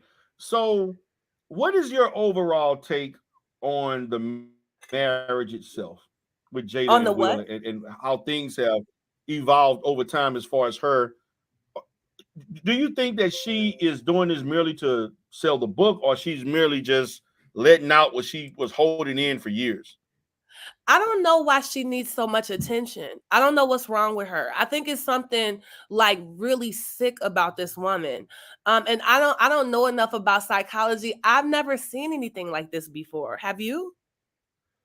I kind of have, Have but you? Yeah. I don't So want to I get don't. I don't want to get into all of Okay. that. But you know that there are situations where people engage in extreme attention-seeking like situations, and they Oh go yeah, about. is that the it's histrionic personality disorder, right? And nobody's diagnosing her, but I do know that's what the word histrionic means, right? Like you're just Yes. hysterical and trying to get attention all the time. Yeah, so I guess I have heard of something similar, but I've never seen somebody exploit their son, their daughter, their husband. And you reminded me of something, DERELL, that changed my mind on something that you said today. I forgot about. Mm-hmm. Because I felt bad for Will Smith because I've known men who had terrible wives. I've Okay. known men who had wives that embarrassed them, that cheated on them, that ruined them financially, that were abusive. And like I've known people like that. And Right. to me, those guys were the type of guy who's had made up their mind when they were a little boy that they were going to have a family and their family was going to stay together. Okay. And it's one of those things like where some women know their husband won't hit them back, so they hit. And so once it's certain types of people, and men do this to women too, so let's not pretend like it's certain Yeah, people it's who, reciprocal. yeah, right. Mhm.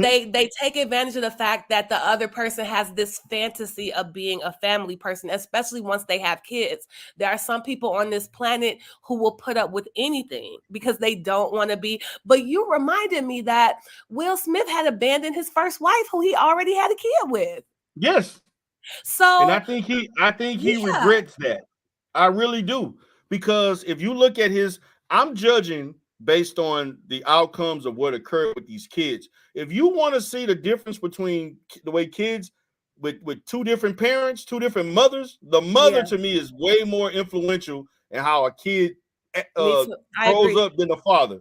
And Right. when you see how Will's oldest son acts and how he Yes. carry himself versus those two youngest, is night and day. It's Yeah, I totally think she night and touched day. her son too. I don't see why these people got all this money and both of their kids were cutting themselves. Both of their kids are doing drugs. Both of their Yeah, kids are having all this weird sex. Like but something is clearly, and real talk, I really think she did that red table talk.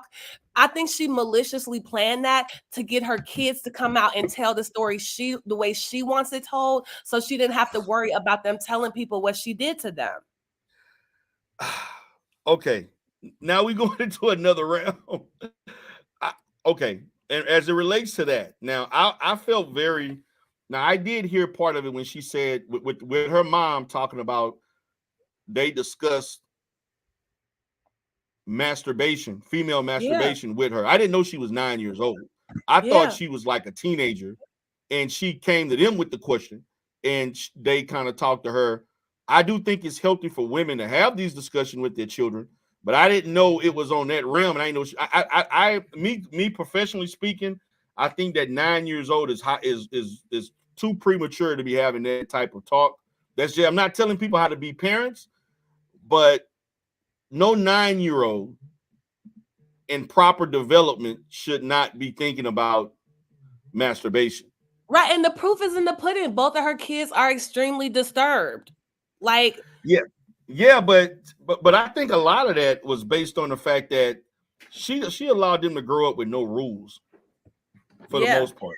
No rules. yeah. Well, and I think she groomed them. I think that like it's the same way groomers like they the fun parent. I think she was the fun parent because she is. I really think that she abused those children. I think she touched her son and her daughter. And I just want to point out again, masturbation for a woman is not as simple as it is for a man. When you say that you taught a girl how to masturbate, either you touched her or you touched yourself in front of her. Our parts are on the inside. Do you understand what I'm saying? There's no way you could explain to a 9-10-year-old little girl how to masturbate and she would have any idea what you meant. Unless y'all were doing it together, unless you were molesting her. And again, I really believe Jada only told that story to get out in front of it. Okay, we're going into a gray area. I don't know. I can't make a comment on that until I see the video. I don't know exactly what happened. That's a big accusation. I get what you're saying because yeah, and I'm just giving my opinion based off the perspective. fact that she said she taught her daughter how to masturbate. Like I'm not inventing that. So the people listening to this who are women know that there's no way to tell a woman how to masturbate. You have to show a woman how to masturbate. So what you're pretty much saying that she modeled to her children to her daughter how to, which means that she had to visually watch or was assisted in doing so a certain way. That's the only way a woman can learn how to masturbate. Our parts are on the inside. It's no way to explain it. You know, it's grown women walking around that don't understand how their parts work. Okay, I mean, I'm just listening. I'm taking your word for it. I'm listening. And I'm just looking at the evidence of these rich little kids, suicidal, gender fluid, cutting themselves, doing drugs, talking about her kids were porn addicts while they were still minors. Like, are these not like common signs of abuse? It's not evidence, but like Umar said, it's not proof, but it's evidence, right?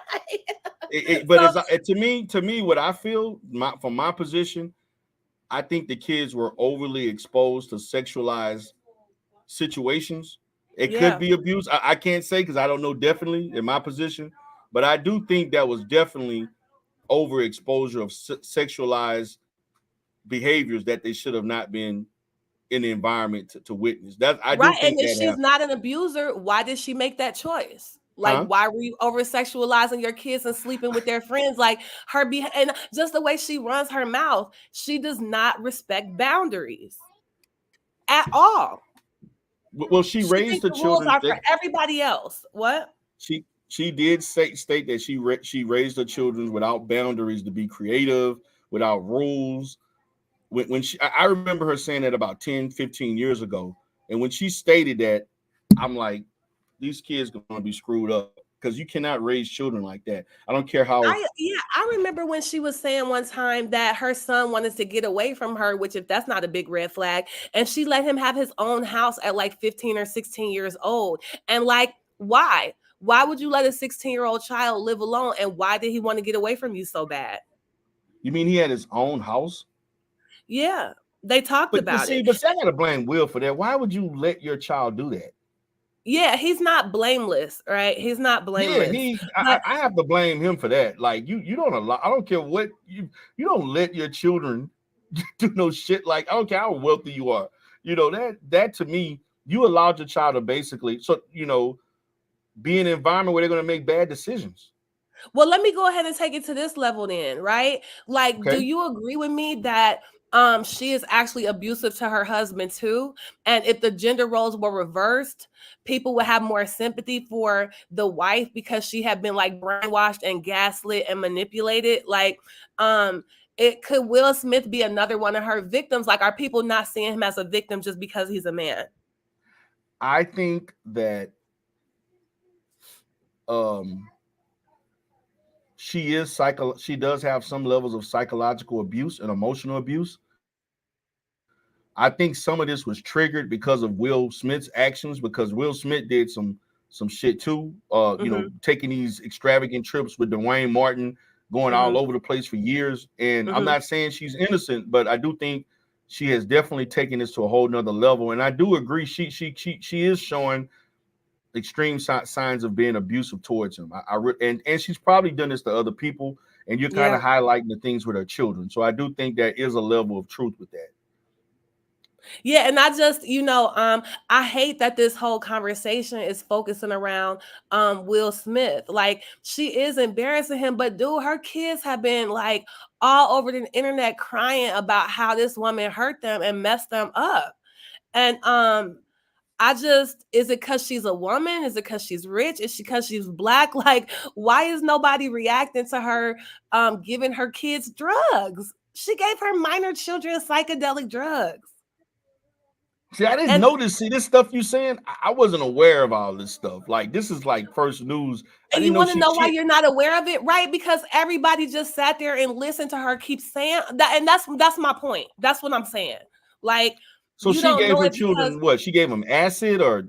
Yeah, I don't know which psychedelics it was, but it was definitely something no normal person would put into a child's brain that's still developing. And she admitted to that? Yeah, her son brought it up, and her son was saying how it was the best thing that ever happened to the family. She gave it to both of the kids and Will Smith too, and they all do it now. And like I said, the kids are cutting themselves, sleeping with all these different people. And these are kids who were raised in the lap of luxury. They should be protected. They should be, you know what I mean? Like, why are her kids have the same psychological issues as kids that grew up in foster care? Like, what's going on here? Well, just because the kids are financially more comfortable doesn't mean that they can't develop, because there could be certain. No, that's true, but both of them, other circumstances, but obviously poor parenting. Huh? Yeah, it doesn't matter how many kids you got. They all one of her kids, but both of them.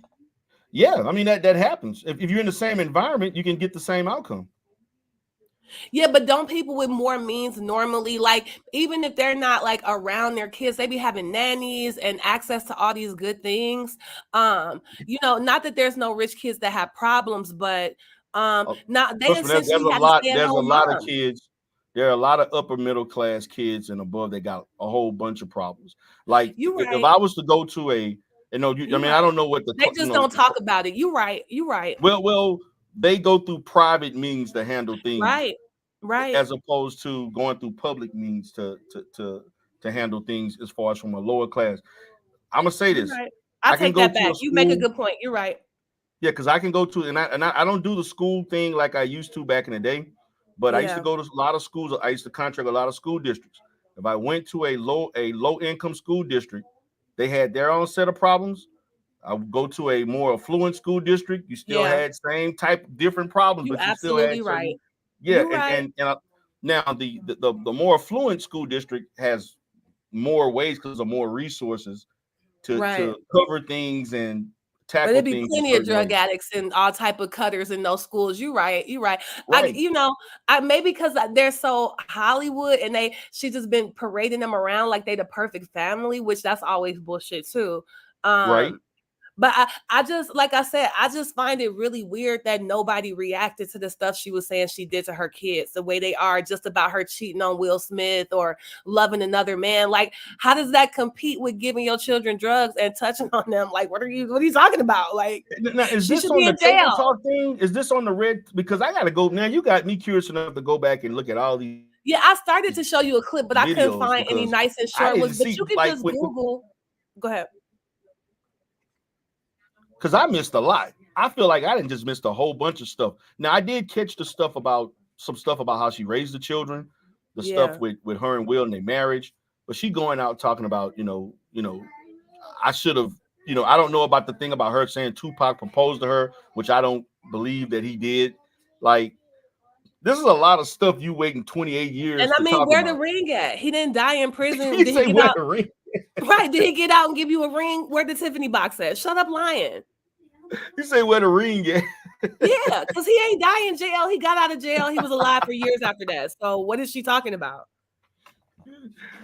She got the ring. But she said he did it in prison. Right, but did he get out of prison and present you with a ring? No. Okay, then why are you embarrassing yourself?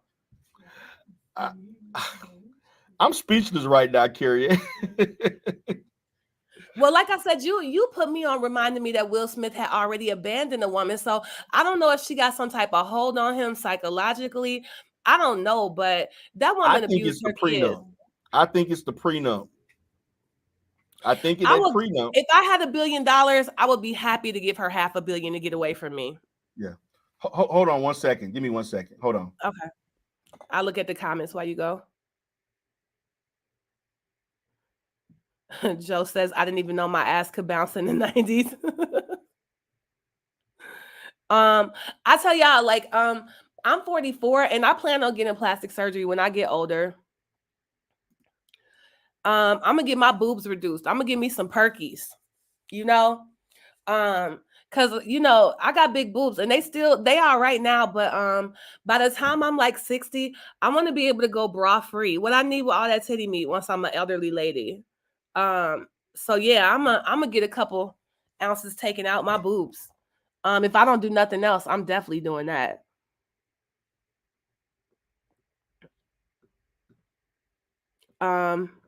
I don't know if it's anything else I would get done, but I just feel like getting a boob lift is for a woman's own comfort. It's cumbersome having big boobs, and the more gravity gets to pulling on them, the more I'd rather have me some nice little B cups. My mom has B cups, and she still to this day don't have to wear a bra if she don't want to. I want to be about that life.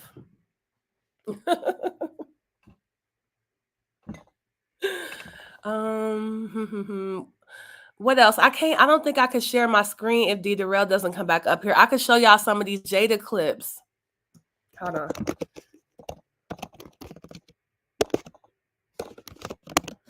on.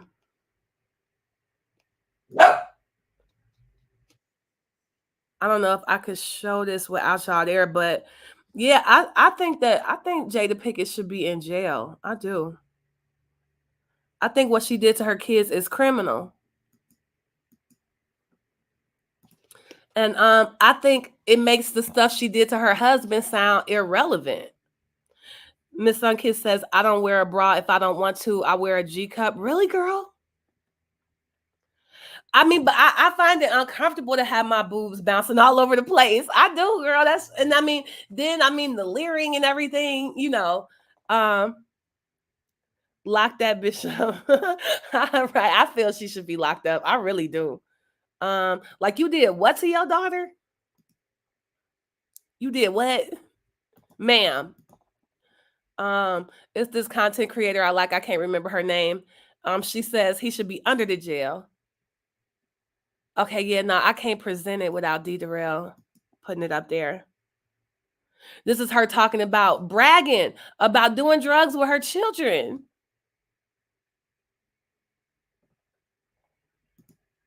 And shout out to DERELL. I could see somebody not knowing this happened because nobody was reacting to it. And a lot of people, including myself, they found the stuff she was saying on that Red Table Talk so disgusting. I know it was a lot of Black people that just checked out of it, like didn't want to hear her. The stuff she was saying was so disgusting in every episode. So might be another reason DERELL didn't watch it, because a lot of us might like juice and tea and gossip, but it's not a lot of people that really like to sit around watching people abuse their children. And whether people were saying the word abuse or not, the way she was prodded, especially her daughter, to always talk about sex. Like, if y'all want to see some of these clips, you could just Google Jada Pinkett and Willow, and like all these clips come up about her daughter cutting herself and being addicted to porn when she was a child and touching herself and having sex with all these different people and wanting to die. And I mean, why would you, if you have a daughter that's psychologically fragile, why would you exploit her and just keep getting her to trauma dump? And it was so irresponsible. She never had like a licensed therapist there with her daughter to help her process or to make sure this information is being put out in a responsible way. She was just exploiting her daughter, talk about this, talk about that, with no processing, just trying to get views off of it. You back, DERELL? Yes, I'm back. So I see you bringing up, is this the video of her? Yeah, this is one of the shorter ones. Like I said, it's not a lot of short clips that have that can just get to the point. But this is them talking about her giving her family drugs, her children. Now, yeah, I gotta see this. You go ahead and play it. So I gotta see this. Table, I was like, well, what do you want to talk about? He said, mushrooms. Yeah. Yeah. The magic kind, of course. Look at her Mushrooms. smiling. And look at how young her son looks. Yes. And anybody in here that has any sense knows drugs can be damaging to a mind, but even marijuana on a teenage brain can do irreversible damage. Look at how young her son looks. And I'm going to just let it play. Wow. Yeah. Jaden Smith joins his mom, Jada Pinkett Smith, and grandma Adrienne Banfeld Norris on Red Table Talk. And they're talking magic mushrooms, people. But since her mom look young, you ain't never lie. Her mom is fine as wine, and I've even seen her mom looking better than that. That is a good looking man. woman. Her mom look young, look almost as young as her. Well, she ain't been playing with her face like Jada. Yeah, that's a good looking woman. And that's why I'm trying to find out, why would you do that when you actually would have aged just like your mom? You know, I don't know. You know, she got some type of personality disorder for sure. And I don't know how all that adds up. I don't know why any beautiful woman would play with her face. I don't get it. But she gave her kids mushrooms. That is crazy. Well, and the worst part is, like, the kids don't realize they were abused. The kids have all these psychological problems: suicidal, cutting themselves, sleeping around. The son keep playing with his own booty. You know what I'm saying? 1 minute he gay, the next Come on, Carrie. I mean, it's just like, this is you can't make the connection between she is still abusing them, I guess is what I'm saying. Yeah, that was child abuse. Absolutely. That was definitely child abuse. Giving your kids drugs and allowed them to do all this sexual. Yeah, that was abuse. That was definitely that was neglect and abuse. She have the one where she's sitting around talking with her daughter about. Hold on, I'm gonna just play a second of this so you can hear how much she done messed up her son. Okay. this is my mom, it's like, you know, it's my mom. We're working together. On the latest episode of the Facebook Watch series, the fam talks about the plant medicine that some say is a miracle treatment for mental health. I was introduced to plant. Wait, hold on. Wait a minute. Wait one second, Carrie. I got to stop. Go, DERELL. Go. I want to say this. As a mental health professional, there's only one group of professionals that's qualified to give any medicine, and any alternative medicine is not approved, and that is not true, that those medicines, but I don't give a damn what herb or plant or whatever the hell they talking about. The research does not show that shit manages mental health symptoms. That's a lie. And you can come in as a medical professional. I can come in as an English teacher and say, when people say something like some people say, it is a rhetoric to excuse telling a lie. Exactly. That's a lie. That's all that is a lie. Like, because you can say some people say the earth is flat. Some people say, like, that's just a phrase that should be an automatic signal to you that the person speaking is a liar. Misleading. Very misleading. Right. Okay. I just had to stop for that, because when they said that, I'm like, oh hell no. I just gotta make a comment on that. But go ahead. Now I'm gonna pull up this one about her and her daughter talking about her daughter being addicted to porn while she was a child. What the hell is she doing looking at porn as a child? These people are sick. This is crazy. Nothing to do with me. Tumblr is more of the artistic aspect of it, though. Not what I saw. Well, nothing artistic about that. I saw some. I don't remember what you saw, but now it almost sounds like her mom is having a normal reaction, but this story don't end with her daughter getting her off porn, right? You see, the title is how they deal with the porn addiction. She has been allowing this behavior with her children since she was a small child. As a small child? What I know. A young teenager. Willow's not even an adult in this interview. So she was a young, I mean, they're talking about something that happened in the past. Wow. And I got to tell you, if my parents found something like that on a child's phone, you wouldn't have no phone. That's not something we're going to manage your porn addiction. And again, just like you don't manage your porn addiction, you treat it. You can't, basically what she's saying, we're going to allow you to watch so much porn. That's exactly, when you shouldn't be watching any porn. That is exactly what is going on. Okay. And again, This is I'm just flabbergasted at all this shit that I'm seeing and hearing because this is crazy. Well, the craziest part is that everybody is reacting more to her disrespecting her husband than giving drugs to children and sleeping with their friends and teaching, you know, dude, like I can't believe how people are ignoring these things she said about her children. Wow. This is, I'm gonna be honest. This Isn't is the it first shocking? time, huh? Isn't it shocking? Yeah, this is shocking. I'm like, I didn't know all this shit. Yeah, here I'll give you one more. And anybody, like I said, just Google their two names, and it's one horrible thing after another. Here's her daughter talking about how she's some type of freak. And again, why would your mother exploit you? A lot of people are sexually experimental in their early 20s. Whose mother would drag them up? It's no psychiatrist, it's no psychologist, therapist on the table. She is just bringing her daughter. It's so weird. What the okay. Yeah, here's the daughter saying how her mother gave her drugs. Just when we thought that Jada Pinkett Smith could not possibly get more controversial, some more drama just popped up, and it just showed. And you see how they're using these words like controversial? It's nothing controversial about this. Everybody knows it's wrong to give children drugs, but why is nobody calling this woman out for the child abuse, DERELL? Why? Well, that is abuse. That's abuse. Yeah, where is the controversy? What's the other side of this argument? What's she talking about? Yeah, that's abuse. Giving your children drugs. The dynamic of the Smith family really is. Right, and if it's such a miracle, if the reason she was giving her kids these drugs is because it's a miracle cure, how come her kids always talking about killing themselves and cutting themselves? There are no cure for mental health. There's no cure. What are they talking about? Like, this is ridiculous. Well, it's just like this crazy lady is out here giving people relationship advice, and she ain't even been with her husband for like, dude. Oh, you mean the queen maker? No. I'm talking about Jada. She be giving people marriage advice. Trying to give relationship. Now she gonna admit that she ain't even been with her husband. Oh, wow. I didn't know that. And like you said before, right? Will Smith don't even be around for years. Don't know billionaires they don't have the same type of lives we have. No, we don't. They don't. So yeah, it's like they living in a whole different universe.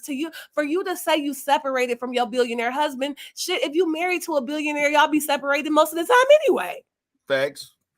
So, like, even when they was together, how together were they? And she out here telling everybody else how to raise their kids and how to be a wife. Yeah, she in no position to be doing that. And why does she even want to? Like, why does she need all this attention for being a terrible mother? And I have never seen anything like this, DERELL. I ain't never seen anything like this either online. But man, I didn't know they were doing all this. Yeah, and this just the beginning. She gave her daughter drugs too, and both of her kids crazy. You seem to be very well versed because I've never heard you talk about this before. That's why I'm trying to like. Now I had started looking into it because I was saying when you were off the panel, I just like a lot of other people didn't see a lot of this because we knew Jada Pickett was full of shit and we didn't like her red table talk. It was gross. It was weird. It was TMI, and I wasn't watching it either. But once somebody told me that she did that to her daughter, that's when I looked into it, and I'm sitting here with my eyes all big, like I cannot believe that she is publicly just going on the internet talking about abusing her children and ruining their lives, and nobody is saying anything. And I didn't say anything either. I don't really talk about celebrities like that. But then when she started making all this big deal about her husband, I'm just so disgusted that how the stuff she did to her husband is not crimes. The stuff she did to her children, she should be sitting under the jail. Right. This is a lot. I mean, I've known abusive parents. I've known kids who come from parents who were drug addicts. I haven't known a lot of people who gave their children drugs. I've seen it. Seen it. But I mean, in my profession itself, but wow, this is crazy. This is a lot that they, it's almost too much. Yeah. So I think I made way too much. I mean, I know people that got their kids taken away for giving them beer. Better get mushrooms. Wow, right. Yeah. And mushrooms, you know, especially I know that if you're somebody that's predisposed to schizophrenia, I know that most people start, like, the symptoms start manifesting in their 20s. But I've heard before about how mushrooms or marijuana can be normal experimentation for some people, but it can make you have an early onset of a psychotic, an early onset of a psychotic episode. Yeah, actually, a lot of the so symptoms can dangerous. actually start in your late teens, around 16, 17. Okay. But it won't.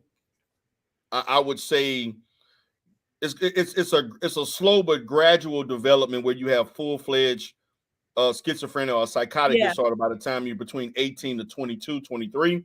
Yeah. But yeah, like, I've had situations where people that were medically induced or herbal or substance abuse induced psychosis, which happens with psychedelic or other types of drugs. That happens, you know. Yeah. And it's people that do mushrooms that never recover from the first time they did it. Yeah, and I've seen that. I've actually had people that took certain type of drugs. This actually, you know what recently happened? Like, you know, you remember they made that synthetic marijuana that yeah, that's spicy. Yes. I've had at least 20 clients that developed a full-fledged mental health illness because of taking that drug. It actually put people in hospital. I don't even know why they kept it on I don't know if they're still selling it, but I know they had it on the shelves for they a long kept it on time. the shelves because every time they outlawed it, they would change the chemical makeup just a tiny little bit, and that's why it was so dangerous, because but it didn't even get tested. Yeah, I remember between 2013 to 2018, I would get a client almost every other month that was referred from the hospital from taking Kush. And once they took it, they went into this convulsions, seizures, psychotic episode, and some never recovered. Some did, some didn't. So yeah, that's crazy. I mean, like you said, people would get their kids taken away for giving them beer. I ain't never heard of beer do somebody, but to give your kid a random drug, like you said, it's not from the pharmacist, it's not from a psychiatrist. You could never really know what you're giving them. I could lose my license for even suggesting that you take a drug. Like, say, if I even told a client, you can low-key take a mushroom to handle your anxiety. And there are people that have done that and gotten reprimanded for it. We cannot, especially if it's something that's not a prescription or something that's not by the, let's say, co-signed by the medical association. You can't do that. It's not measurable. It's not a trial, right? Yeah. It's just Another thing that people were doing was they were prescribing X pills and CBD oil before it became like really legal. It still has effects that could be detrimental if not properly monitored by a medical professional. And you can't be giving that type of advice. It would be different if it was back in the 1800s, but dude, there's and psychiatry isn't perfect, but there is like perfectly safe, effective medicine that if a person really, it's no reason to be risking some mushrooms where you don't know the potency. Right? One mushroom could have so many micrograms. The one right next to it could have 4 times as much. Like, you can't know. Now, you don't know. You're getting something from the street, and you know, there's a lot of medical abuse, medication abuse in mental health, and people. And we also have to deal with the fact that people will get street drugs. They'll get Adderall and other different medicines off the street that people sell, other opioids. To manage their mental health, which is also dangerous. Yeah, especially in this age of fentanyl. But I don't understand. I'm trying to figure out, with all the access that they can have to a private psychiatrist, and so why are they doing this when they should be following? I mean, they could hire their own team. Right. But see, it's that pattern why I really think she molested her kids. And this is just allegedly my opinion, because what is the motivation to be kind of having this clandestine relationship with your kids where it's like you against everybody else and you can only trust me and here, take this, it'll make you feel better. And then we find out what I'm thinking. What I'm thinking, Carrie, I think that a lot of this was heavily influenced on the way she was raised by a young mother. And I do think that because of her mom having her such at a young age of 15, her mom probably was still trying to, which is very common among teenage mothers. They try to overcompensate for their youth at a later age as their children grow up. And you began having conversations that more mature parents would not engage in, such as sex, such as things that she's talking to her children about, not understanding the ramifications of that long term. So I would definitely hypothesize. I think that's very generous of you. You could be right. I think I don't have. I really because I've seen this happen, and so I didn't know when they told me her mom was 15. Other things came up, so this explains a lot of why things were happening, because a lot of immature parents have these types of conversations, and they expose their children to these things because they never were able to have that level of freedom. Right. And I know parents like that like smoke weed with their kids, like that type of stuff. I'm not gonna say it's normal, but it's like you hear of it more often. But and I think I would be able to give, because I normally try to see where people are coming from. But she also be humiliating her husband. She also claiming the most famous rapper of the, you know what I mean, maybe ever was in love with her.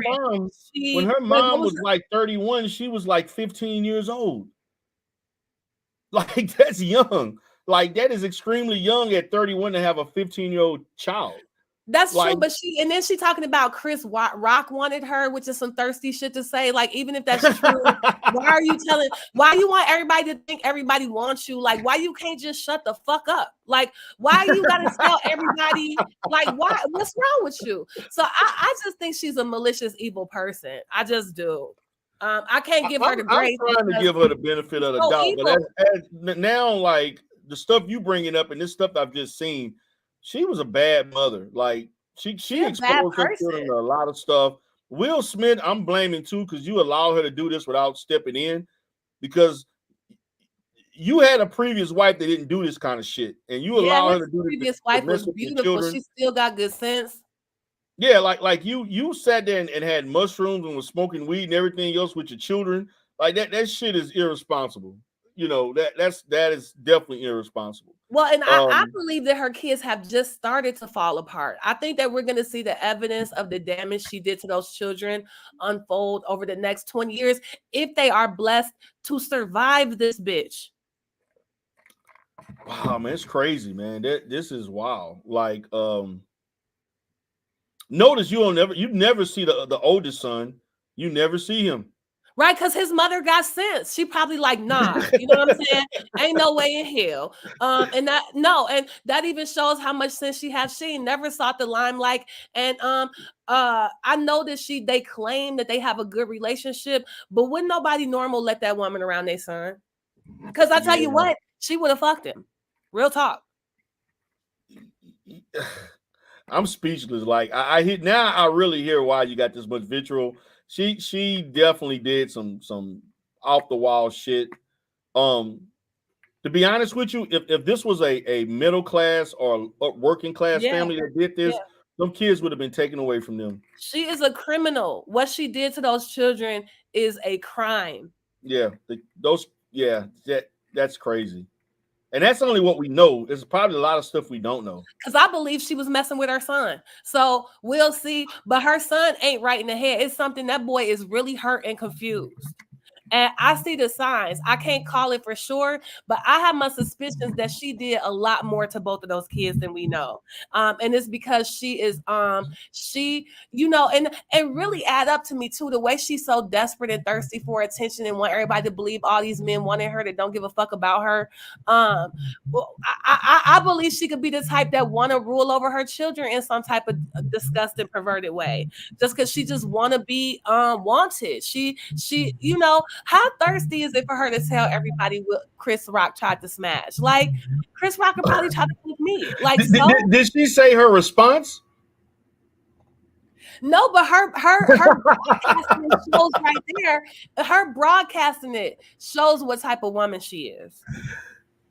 She gonna say what he said, but she didn't say how she responded to it, huh? Right, facts. Because 7 years from now, she gonna tell us she smashed. You know what I'm saying? She fucked Chris Rock to make Will mad.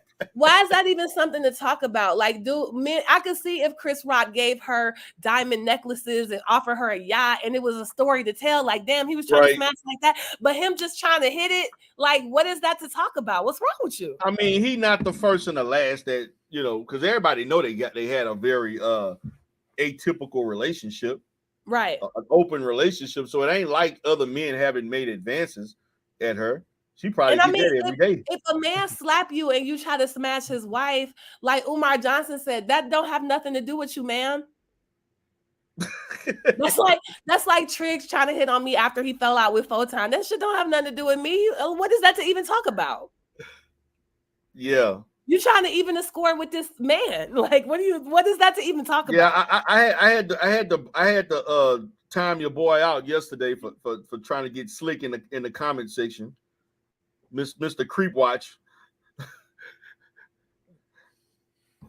You know. Yeah, he's claimed that he's gonna forget my name, so I'm gonna do the same. I said everything I'm gonna say about him yesterday. I'm done with it. Okay, you okay? Yeah, he kind of got a little crazy yesterday in the chat, but you know, him and his little situation with those other people. But I'm gonna just leave that alone. But I get it. I hope you know, he can just be happy with them second tier bitches he picked. He gonna have to. Yeah, I mean, but I'm waiting on the day they fuck over him because it's gonna happen, and I'm just gonna be like, wow. I think it's hard to fuck over somebody that don't never leave their house or do nothing. Like, what is you gonna take from him? They gonna do. I don't know what it is, but you know, they can be creative. you right about that, and I don't. You know, what he say? Go in peace. Go in peace. Yeah, exactly. Because I'm waiting on that day to come. It's gonna happen. Yeah, all of their little fallouts with everybody be so funny. It's funny. AES was trying to talk about me and Nikki having some distance between us. And it's like, do you not remember that you fall out with people every single week? Or do you not remember it's not me who lost their job, it's Rev G? Like, they just be totally forgetting. And that's the thing. That's what that was why I chose not to talk about it as much. That's why I stopped doing it, because I'm like, everybody gonna just totally forget that Rev G lost his fucking job twice, but they worried about what everybody else got. You know what I'm saying? This dude hurt his wife's business. Hurt his wife's business too. Huh? Hurt his wife's business too. Yeah, and hurt his wife. And then he tried to blame me for hurting his wife's business. He claimed that I'm the one who paid everybody because I know where her business was at. He knew that. But he claimed that I'm the one that directed everybody to go into Google, do those Google reviews. No, I didn't. I care less about your wife's business. Right. I was just fucking with you about her being more successful, which she is. But my thing was that I care less. I got my own business to worry about. I ain't got time to be. I'm not trying to hurt nobody's business. But right, me neither. Huh? I said me neither. But I don't want to hurt nobody. I don't want to see nobody losing their job. Man, that shit's disgusting, the stuff that they doing. They want to go calling school board offices and principals and not all of a sudden they the experts on your school board on the policies and procedures and shit. Like, stop, man. Y'all need to stop with this shit. Like, stop. Just stop. But Rev G is the one who's the biggest loser because he the one that lost the most. Facts. Nobody lost as much as him. Facts. And you know, so that's the facts. It is what it is. Yeah. So it is what it is. I mean, yeah, like that shit really turned me off. What you had to go through and stuff. That shit was real fucking sick. And with everybody that was involved in that shit is sick. That you invest time out of your day to do that dumbass shit. Yeah. And the way it blew up was horrible, and all of that. And you know, people were actually entertained by that shit. And I'm like, I'm not about to be in this sector doing that kind of shit where y'all entertain. Y'all waiting on some shit like that to happen to people to feel like the sector alive again and the sector fire again. You know, like, come on, man. That's not cool to do to somebody. Yeah, I mean, there's going to be people that do that. I will say, though, that my takeaway from it was that a lot of people were super supportive of me, both in the sector and in my real life. Right. And I know the impact I've actually had on my community in real life. And the thing is, I have a real reputation in the real world that's, you know, can't be combated with just a bunch of foolishness from people that don't even know how stupid they look. You know what I'm saying? Yeah. But you shouldn't have never went through that shit. You shouldn't have to, you know, we come on here to have fun, like, you know, and then this is the other thing that turned me off. These niggas in that sector are so fucking scared of this woman. Yeah. Like it is fucking just appalling that you want to tell me what I need to do, but you won't speak. Well, we can't work. She just gonna do what she no the fuck she ain't. Like, so you want to tell me how to act, but you can't tell her how to act. They're very weak. I'm the one at fault for having my real business, which is public information, by the way. I can't help if what I do is public information and people can take it. And it's not illegal. You can take, because all my information is public and I have nothing to hide. Right. But I'm trying to help people understand that just because you all think on this internet that shit is one way, in real life is not. You're not hurting my reputation because my clients and people that know, they don't care about that. Right. They only care about the services I provide. It's just more pathetic that they instead of accomplishing something positive, they get all their pride and from trying to be an internet like goon, I guess. Like, yeah, this shit is crazy. And they think that this shit is that is not entertaining to see people have to go through shit to maintain their professional livelihood. That shit is not entertaining. Lying about being a coder and spending 5 hours a day doing shows about me because he only get 40 views when he ain't talking about me. If he actually spent an hour a day learning coding, he will actually be able to keep a job by now instead of constantly getting hired and fired because they realize he doesn't have the skills that he claimed to have. You know, people cannot be prostitutes no more if they spent the amount of time studying something that they do trying to slander me. And get a certification, you know, get something. Do something with yourself. But that's why they in the position that they in now, sleeping on a green screen, trying to convince people they a six-figure nigga, and then trying to distract when I ask to see proof of his income by calling my job and lying. So I'm very grateful for the way I live my life, that I'm a minimalist with a very small house and really low bills. That's your choice. The choice how you want to live your life. You choose to live a life that doesn't require you getting in debt. Right. And I mean, I knew I wanted to live that way because I know people that make more money than me and they're living check to check, or they always coming up short. And because I don't need fancy cars and all this shit, it's nothing people could take away from me. Like, I don't have to work. And so them trying to take away a job I love to do that's a service to the community, it just shows their own poor character and why, no, I'm not leaving the sector and I'm going to stay around a long time because time will tell. Right. And so whatever it is you're trying to do to destroy me, let's see where your character have you in 3 or 4 years. I want to witness that. And it's not going to take me calling the white man with lies on you. Let's see where your terrible personality has you 5 years from now. And let's look at where I am 5 years from now. And, you know, I'll enjoy to see that day. Wow. I feel I get you. They're going to be doing the same shit. Same old. Some of the same people that they cool with, they're going to turn on them.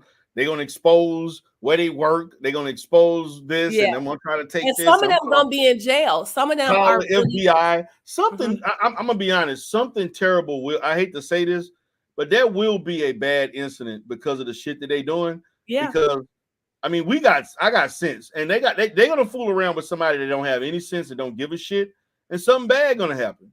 I mean, I hate to say that. I mean, I thought we was almost close with, what's the guy name? KOM, Knockout Media, because he was close. He was on the break of doing some crazy shit. Yeah. But there's gonna be somebody more crazy than him that's gonna really do something. And it's right. Like yo shitty personality, you don't need me lying on you to just be able to sit back and watch the consequences of how you talk and how you act play out. And so I'm gonna say this and then I'm gonna hop down.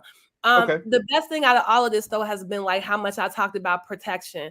And like I said, the outpouring of support that I got, the people that contacted my employer, all the kindness and the cash apps and the well-wishing and the shows have been like that was something beautiful for me to experience, and I'm gonna always keep that with me. It meant a lot to me, and it still does. Right. Because I mean, you didn't deserve that, man. And I know me and you've had differences in the past, but ain't no way in the world I would try to do anything to hurt somebody I never met, and just on YouTube. And I'm like, man, this shit is entertainment.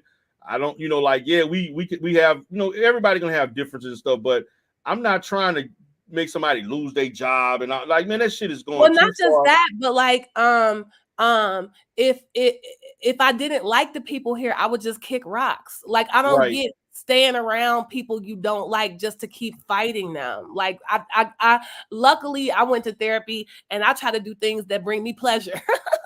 Right. Yeah, the purpose you learning ways to cope. But I get it. I'm glad you seem to be in a good place. I am. And that's good. And I'm glad that you have persevered this situation. I know it's kind of ongoing, but I don't want to get in all of that. Whatever you have to deal personally, thank you. It's a beauty that comes in life from taking personal responsibility, right? And while I don't deserve what they did to me, I'm always gonna be a woman that takes care of business and handles things. So it's made me appreciate myself more, right? And other things. But at the end of the day, I'm proud that I've set up a life to where I'm straight and I'm gonna be straight. Hey man, not too many people can say that. That's a fact. That's a fact. Not too many, and that's the envy of it is on their part, because the very people who are doing this, they can't do what you're doing. They can't not just sit back, because you've accomplished things in your life and you set yourself up at this age where you don't have to stress about a job like that. But they do. Like Rev G ass about to get divorced if he lose another job. This nigga emailed me complaining about his wife, mad at the shit he was doing. So I already know she fed up with his ass. I don't think it's a lot of wives that would tolerate that. Yeah, I mean, when this nigga when that nigga sent me that email about his wife mad and hurting over the shit that the shit with him and the student at the school and stuff. Mm-hmm. I'm like, I know you ain't calling me. I'm the last person that's gonna give you sympathy of all the shit that you pulled. I don't even know why you even fix your face to even. I don't even know why you even sent me an email about that. I'm the last person that would ever give you empathy on him. And Stargate are obsessed with trying to get people to tell them that they were wrong to them. Like at least AAS don't do that. She stay over her Stargate. Let me tell you something about Stargate. Remember the time. Go ahead. Man, listen. Stargate came into this shit crying about her relationships. I believe that. Everything that Stargate that came back to hit her in the face was shit that she told everybody. Yeah. You got passed around through the house of consciousness with Sinetta. You was fucking Brother X and some of the other guys. You end up getting kicked out, or you felt like your little I guess your reputation got messed up. You weren't the new girl anymore, right? Yeah, she left that to go mess around with Lennon, and then she came to my channel because I was talking about AAS and Lennon. She was hopping around trying to find a home, and as soon as she came on mine, all she wanted to talk about was the boyfriend that she took care of for 10 fucking years. And every time we talked about, let's talk about relationships a lot back then. Every time we talked about relationships, she talked about that same fucking situation over and fucking. And then the thing about it, this was women that was trying to give her advice, she would not take any of the advice that these women was telling her. I just sat back and let them, whatever. And even today, she's still on that same shit. Well, I've been celibate for over 3 years now. And whenever a woman or a man, but especially a woman, tries to shame me for being celibate, like they think it means nobody wants me, I already know what type of woman they are. Like it's nothing more to talk about.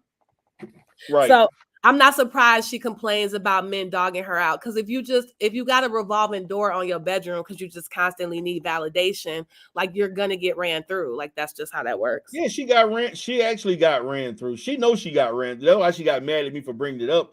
But you the one who was fucking Brother X and the others. Like, well, I think that's why Anti-Afro used to put dildos all over her face before she realized she could use her. Yeah, and then all that shit that Andrew Michelle Stewart said about Stargate, then you turn around acting like she your fairy godmother and shit. Which to me, this shit is like, I'm like, how do you, like, what the fuck is she promising y'all? Is she sending you an email with pictures she just that give them compliments your ass or something? No, all of them are broken little people, and so it's like with Rev G, she'd be like, "You're strong, you know, you're a strong man, and you're right," and they victimize you. They just, I feel like all of them are real weak like that. She got pictures of Rev G with another man. That's what she got. She got that above his ass. Dude, some people would do anything for a compliment. It's that pimping. It's that pimping. Man, a lot of people. This shit is crazy, man. Like, I'm just looking at this shit. And well, did you see how angry Verla got when Photon called her ugly? Who was that? Verla. Did you see how angry she got when Photon called her ugly? Verla got real mad about that? Oh, you haven't seen it? Dude, no, I didn't see that. I missed that. Yo, she cussed him out. I mean, the first like 5 minutes is kind of boring, but once she get in her bag, oh my God. What channel? Is that on her channel? Or I'm going to send you a link to it. Damn. Let me go get the link right now because I'm going to put it in the back chat. She was so angry. She was like, "I'm gonna destroy you. I'm gonna destroy you on YouTube. I'm gonna sue you." It was like, and it was just because he had called her an ugly bee. Well, mostly because he had called her an ugly bee. But it's like people like that. It's certain people. If you tell them they pretty or give them a compliment, it really means a lot to them. I hope you're not going where I think you're going with this. No, I'm not. Okay, I know what you're talking about, and I'm not. No. I'm talking about in general. I'm talking about in general. Okay. In general. Nah, I would never. I'm not. It's not that type of party. Okay. With me. Please it's don't. not that type of party. Nah, I promise you that's not what I'm. But you know, I mean, in general, though, that's just the thing. I don't think the person you're talking about would do anything for a compliment. They're not that weak. But there are people who would. Right. Yeah, they are. She showed her titties to the damn Sektah, like for real. You know, I kind of have feelings about that maybe they took advantage of her. I actually blame Remix them for that shit because I think she was drunk and shit. Yeah. They took, you know, I didn't really blame her for that, but man, Verla, I'm gonna be honest, Verla, and I know she probably gonna send me an email for saying this, but man, Verla can be very sensitive about a lot of shit. She'll get mad if you don't even mention her. If she say hey to you and you take 10 minutes to say hey back, I can get a fucking paragraph saying, you know, I'm not coming back to your channel because you ignored me. I'm like, Verla, look. I'm gonna just say, you know, she has her limitations. I'm hosting a fucking show, Verla. I gotta read and talk about shit. I can't. I'm gonna skip some people. I'm not gonna get everybody. Damn. Do you want me to share my screen and show you a little bit of this? Because I'm telling you, it is fucking funny. Yeah, let's do that before we wrap up. Let's go ahead and do that.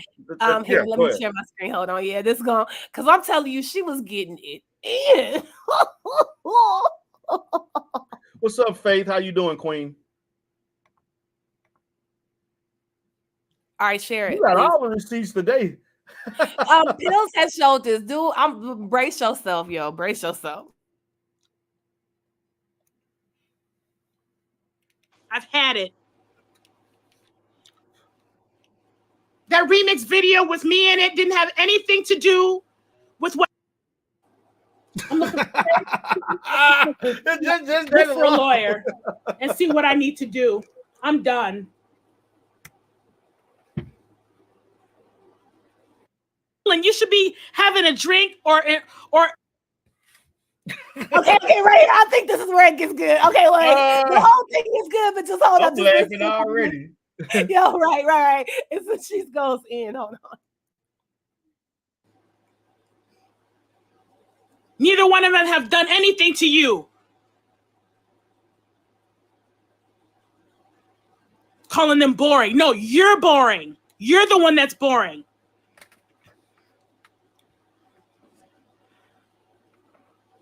Come over and help you celebrate your birthday, but you're on a fucking live.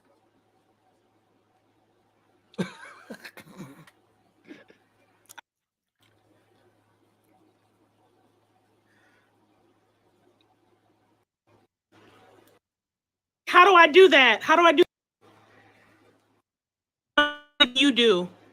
No, I'm not on StreamYard. I'm on going live this evening. Sorry, let me try to find it. Hold on. Okay. Thank you, Shakim. Your style of content, I'm gonna ruin you. I'm gonna ruin your life. I'm going to fucking ruin you. You hear me? And you don't know who I know. Oh shit. I have family that works for the state. I have family that works for the city of my town. And I'm pretty sure they know people that are above them. So you don't want to fuck with me. You understand that? I said that to Slander God, and I'm saying it to you. Do not fuck with me. You have fucked with the wrong one.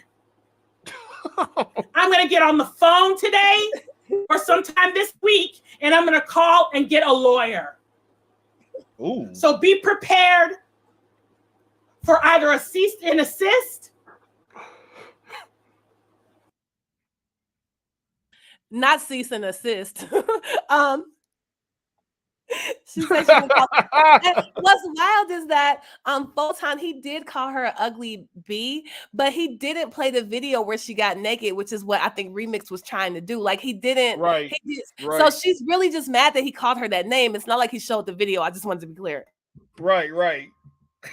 I'm gonna see how I'm gonna file charges for you cyberbullying me, because I've had it with your black ass.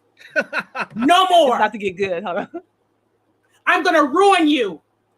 I'm gonna ruin you on YouTube, and I may ruin you for life. Since you don't feed your children, feed your fucking children. Fuck YouTube. You have a family. Fuck YouTube.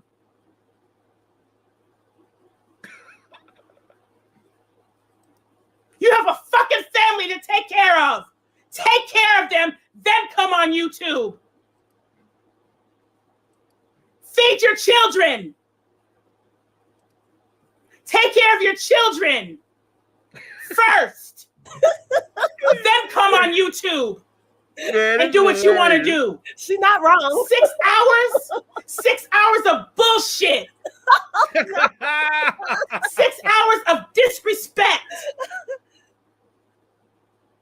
6 hours, you could be feeding your children, taking them to the park, taking them to school. She's not wrong. Feeding them when they come home, helping them with their homework. That's what you can do for 6 hours.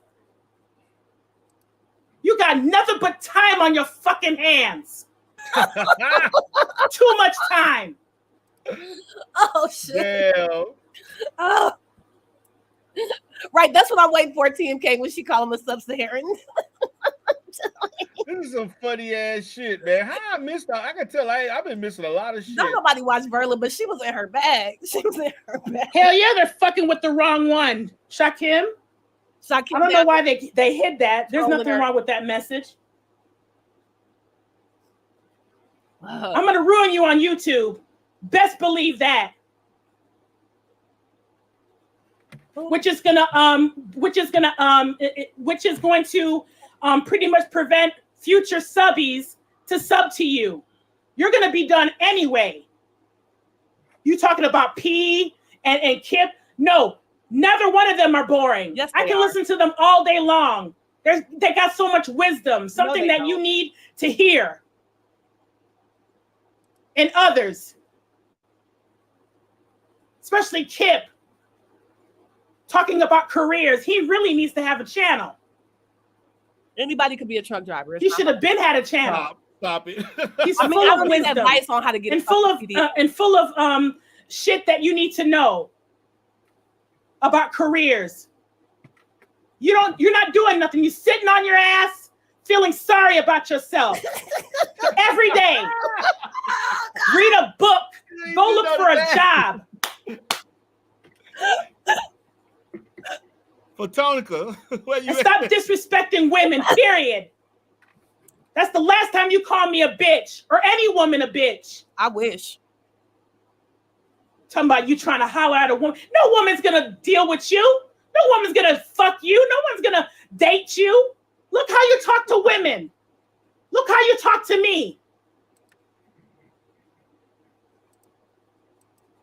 Talking about how to approach a woman. You're 40-something years old and you don't know how to approach a woman?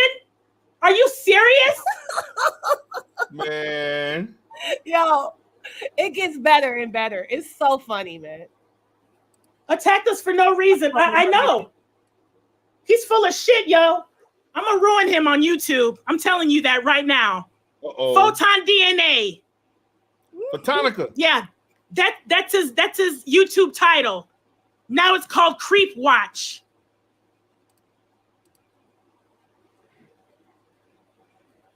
Yeah, he can't stick with one name.